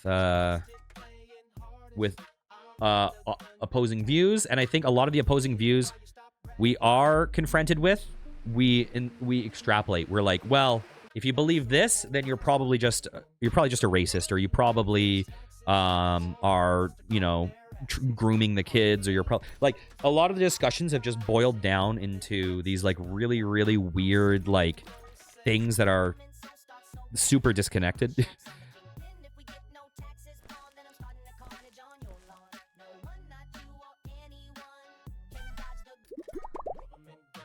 Okay, I feel like this is 1000% been the most openly political I've ever been on stream. 1000%. I did want to keep a bit like, listen, I have my own personal feelings about, yeah, it has. I have my own personal feelings about what's going on in the world right now, in the Western world, in the past year especially, and it is also something that I've been internally struggling on how to deal with, because I think there's I think there's weird things at play. One is that I think things have gone to the realm of so far over the line that they're actually really scary, right? I think that things have gone into a really, really, really, really incredibly dark and scary place. And the question is, what is the best way to deal with it, right? Because, you know, you always hear about the stories of like, okay, I'm going to tell you another story. In the past, not the past year, I think it was 2 years ago now. I don't know, in the past couple years, you know, there's a lot of homelessness in my area, a lot of drugs in my area, a lot of mental illness in my area. My house was, someone tried to break into my house twice. I witnessed a shooting. I had to pin down a meth head that was having a crazy episode on meth, and knocked out an old guy and injured his head. And the old guy was bleeding and stole his violin. I had to pin him on the ground, wait for police, right? and I had to stop someone from stealing a laptop at a Tim Hortons. I had all this happen in a 6-month period. I had a 6-month where I just witnessed a lot of crime and threats of violence and actual violence. And the thing that was weird about it for me was, and it's funny, like I almost felt emotional for a second describing that, but it didn't really affect me. The thing that affected me was that I was the only, actually with the meth head, a few people acted, but with every other one, with the meth head, I was one of 3 people holding him down. But with every other case, with the shooting, with the laptop theft, I was the only person who acted in areas full of people, and everyone else watched me deal with it alone. And it was a really discouraging experience. And when I talked to the police after the shooting, they told me they needed a statement from someone. I said I was the only person who called the police. They said they had 50 people on video camera, on security camera that witnessed it, and all of them refused to talk to the police. I was the only person who witnessed it. I was the only person willing to talk to police, right? And I'm like, listen, there's clearly something wrong if we can't even talk about a shooting, right? If we can't do something during a shooting, it's crazy to me. Like that is the time when those services are most needed, right? Or when I'm stopping a guy from stealing someone else's laptop. The guy's in the bathroom. The guy's trying to steal his laptop. I have a store full of people watching me quietly as I'm stopping this guy from stealing the laptop, all quietly thinking, oh God, well, I hope this doesn't affect me, right? That fundamentally, people are going to do what is convenient for them, and they don't want to get involved, and they want to not be impacted, right? And it kind of fucked with my mental a bit, because I think about Nazi Germany, and I think about the idea that in Nazi Germany, were all of the Germans that allowed that were in society when horrific things happened, were they all horrible, horrible people, right? Or are we all that person, right? Not all of us, but is 99% of us are the people that say we would do nothing, right? And sometimes I think about this is saying like most of these people, like I think in Germany, you have a bunch of people that, they're in this society and they get swept up and whatever, and they allow these horrific things to happen. And then I think some people, they're there and they're like, well, this is so much bigger than me. What do we do? I guess I don't want to be the target, because if I say something, then what's going to happen to me, right? And I think that the reality is that 99% of people in the world, well, I shouldn't say 99, whatever, 90% of people in the world, whatever, like, we're that person that's quiet and wait, And then I think you have a lot of people that they say, okay, we post our political fuck you pedo or you racist on Twitter, and then we feel like we change the world, and all of a sudden we're morally absolved, right? Like, and it's been something that weighs on me, and I don't know how to deal with the society that we're in right now, because I'm saying where do I get the most value from? Like, how do I provide the most value to the world? Pragmatically, right? I'm not going to change the world. There's a billion voices that get infinitely more views than I do, that are fighting and scrapping and saying all the most, inflammatory things and saying you guys are evil, you guys are blah, blah, blah, right? And I have friends that now believe, like, I have really close friends that now believe things that I find morally frightening. That I have this thing in my friendship where I'm like, how am I friends with a person that has these certain thoughts that I know that they got from algorithms, I know they got from being misinformed, but I find it scary how close certain things are touching. And the question is, where am I? Okay, no. This is a multiple thing. It's not a person. It's people, right? The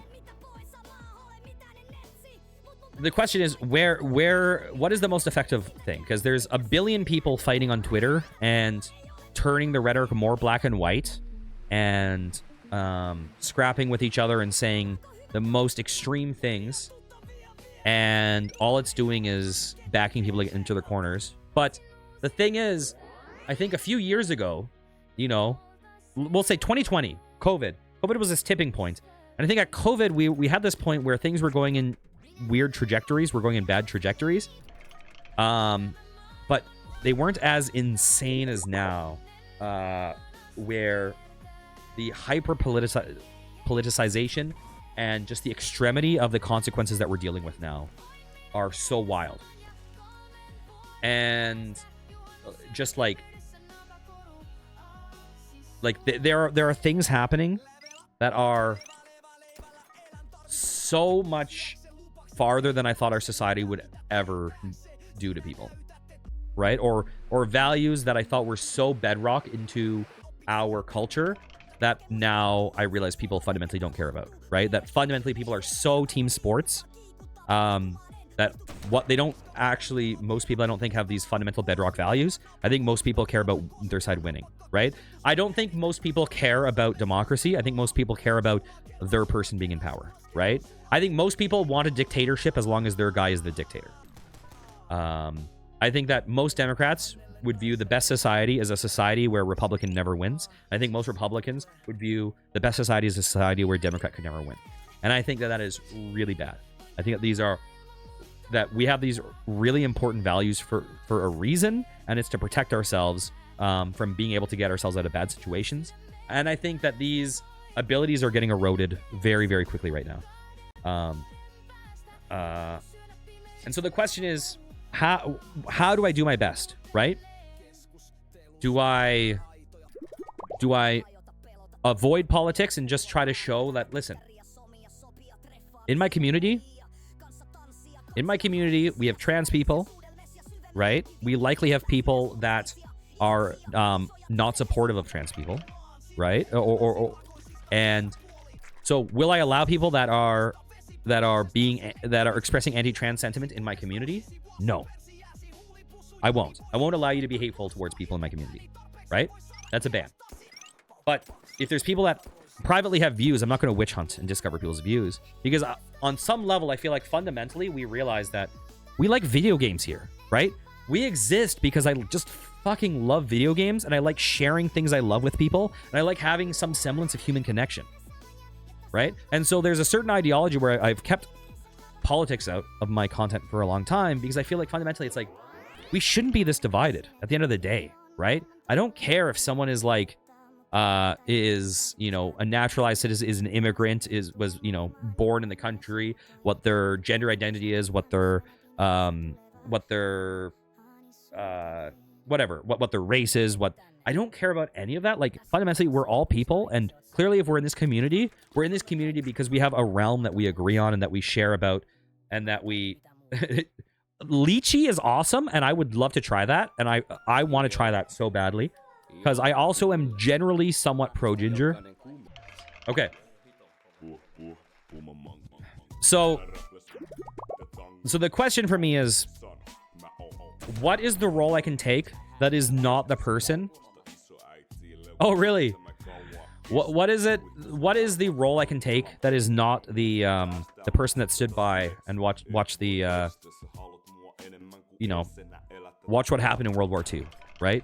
How do I be a courageous person? And what is the best thing to do? Is it to talk to my friends and not dehumanize them, but talk to them as friends, and, you know, kind of drip in my beliefs a bit, and kind of say, like, you know, try to be understanding? Is it to be, you know, super aggressive? Because I feel like the super aggression also helps the aggressor, because I think that we're in echo chamber society now, right? If you're fully fuck you monster, well, then people say, well, why would I hang out here? I'm going to go to a community where everyone strokes my ego and agrees with me, right? So what is the path? I find it something I struggle with a lot internally,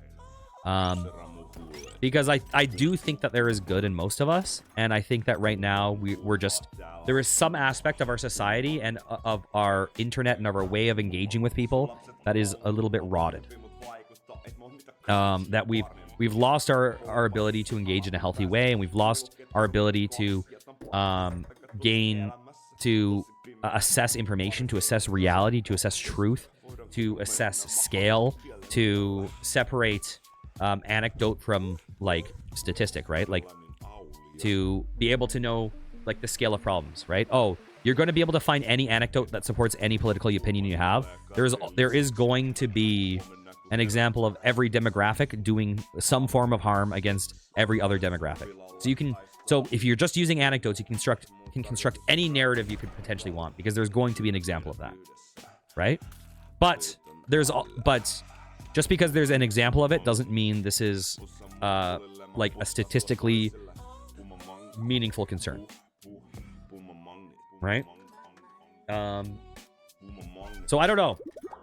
It's something that I think about, because I don't want to be a politics channel, but I also don't want, and I want to. I know my channel isn't going to do meaningful good by being like. There's currently a center and I don't think there's a center and a right. I disagree.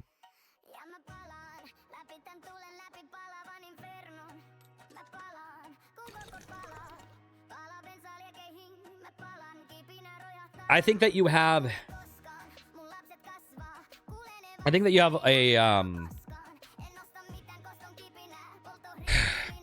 you're in a weird time right now where I don't think the I don't think that the right and left paradigm works anymore. I don't think it's a meaningful description, really, because I think fundamentally an important distinction right now is populism and establishment, right?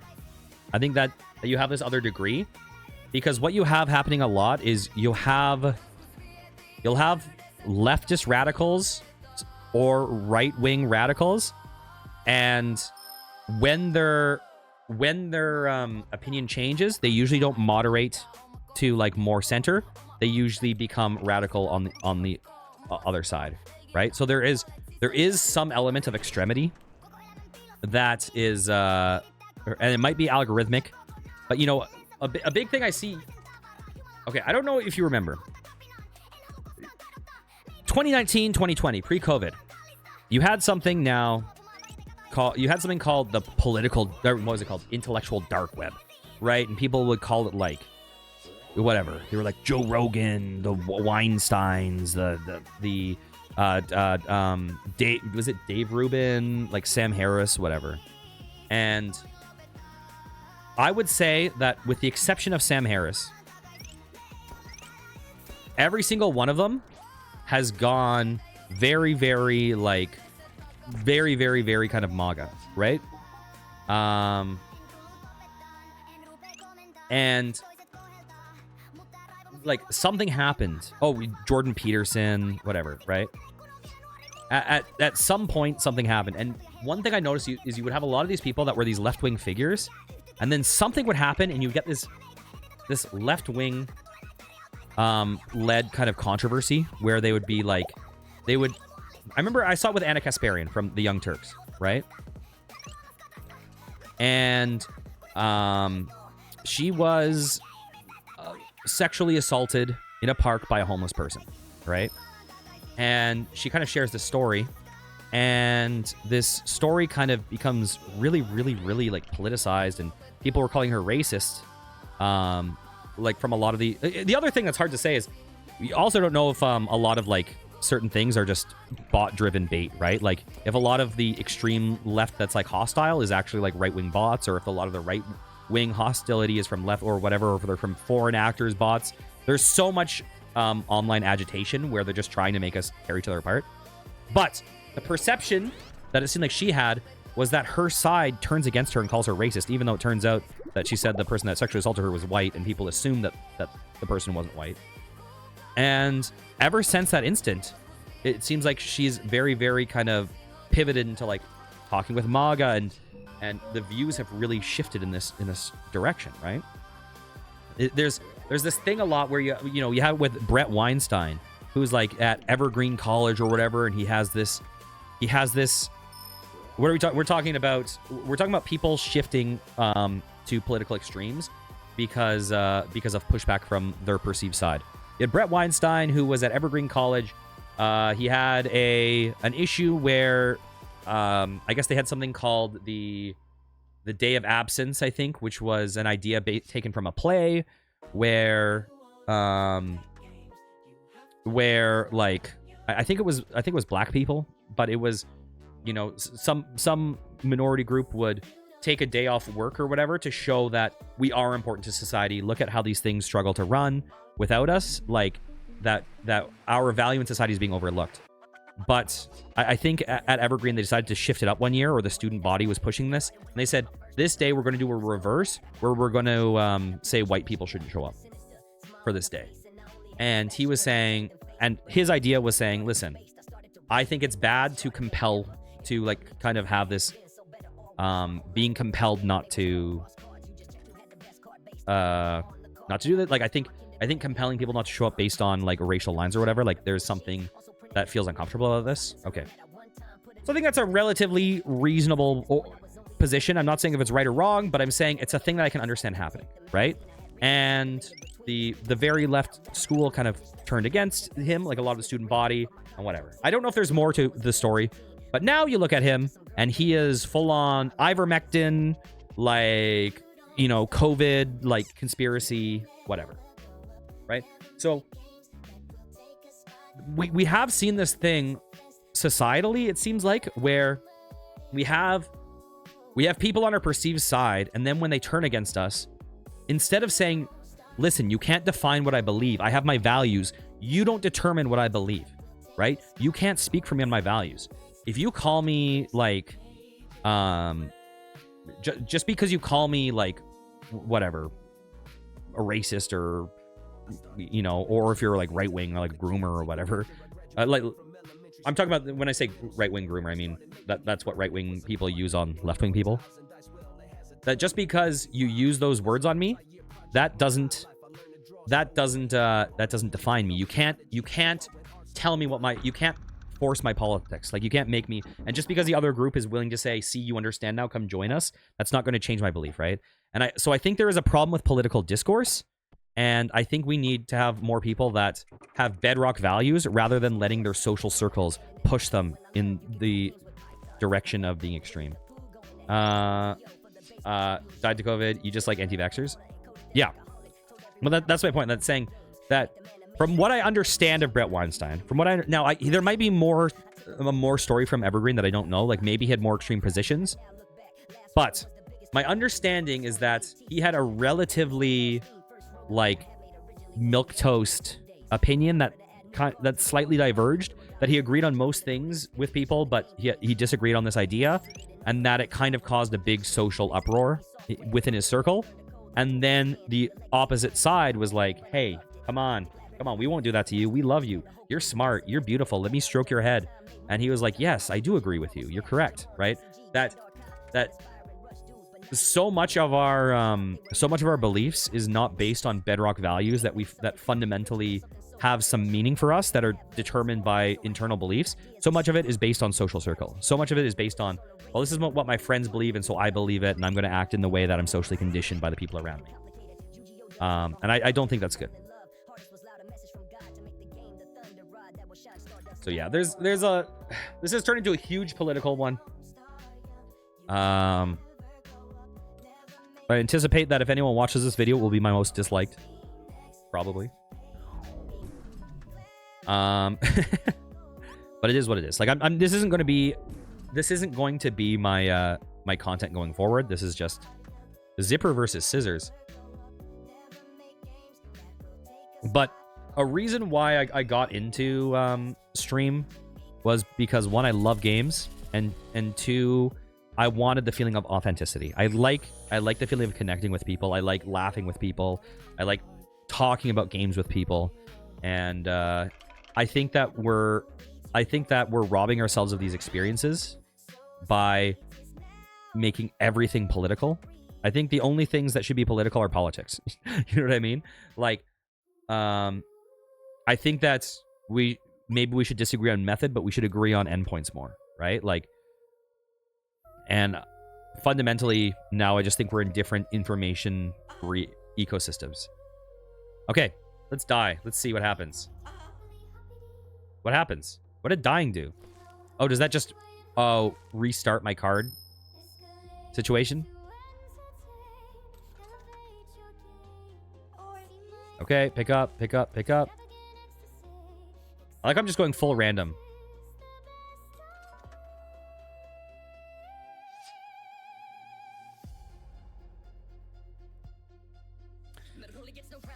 Anyways.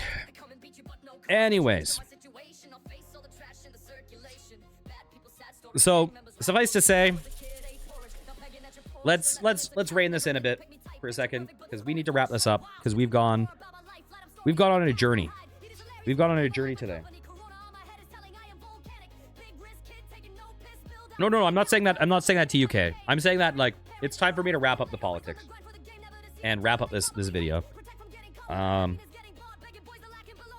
think that what people need to do more, I believe, is look inward and kind of come up with some bedrock values, right? Like, and I think we often look one layer deep, right? Like, what is the best outcome for an election?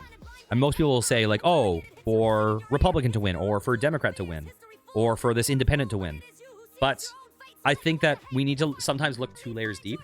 We should say layer 1 is what's the best outcome? Democracy to win. What's the best level 2? The side that I think will do the best good, right? Because I think that we too often only look 1 layer deep.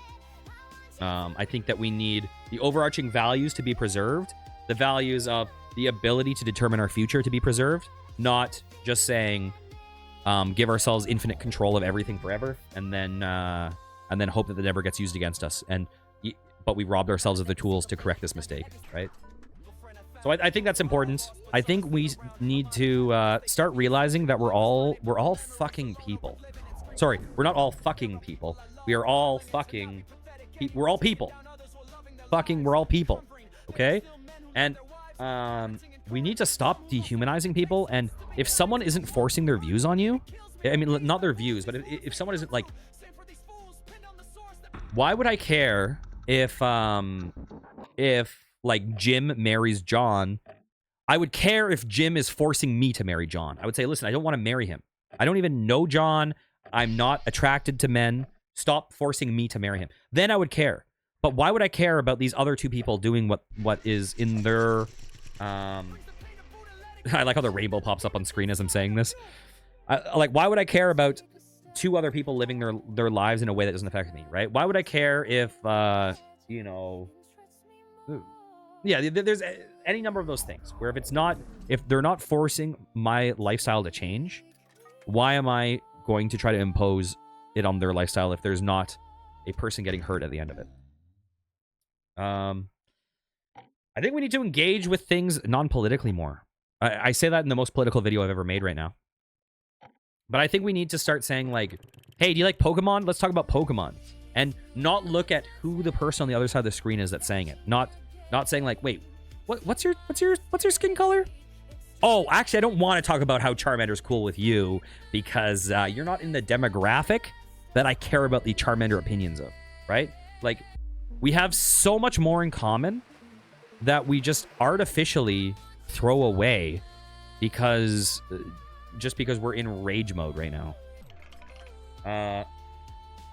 And I think that sometimes, like, getting back to the AI, I know that we're this is I'm just wrapping this up, so this isn't a new terrain. Like, I know where you're coming from, but I think that with certain things we need to look for the end goal and saying like, if it is in fact an inevitability in society, how do we make it so that artists aren't homeless? How do we make it so that paralegals aren't homeless? How do we make it, how do we make it so that if AI comes in and does do a bunch of art, How do we make it so that people that want to see actual human art can still see it? How do we make it so that, like, the idea of human expression isn't gone forever? How do we make it so that people who want to talk with another human on social media know that they're talking with another human on social media? Like, how do we mitigate all these harms that are coming? How do we make, you know, how do we make it so that people can see joyful content rather than hateful content or dramatic extreme content, right? Because everyone's going to click on this is the.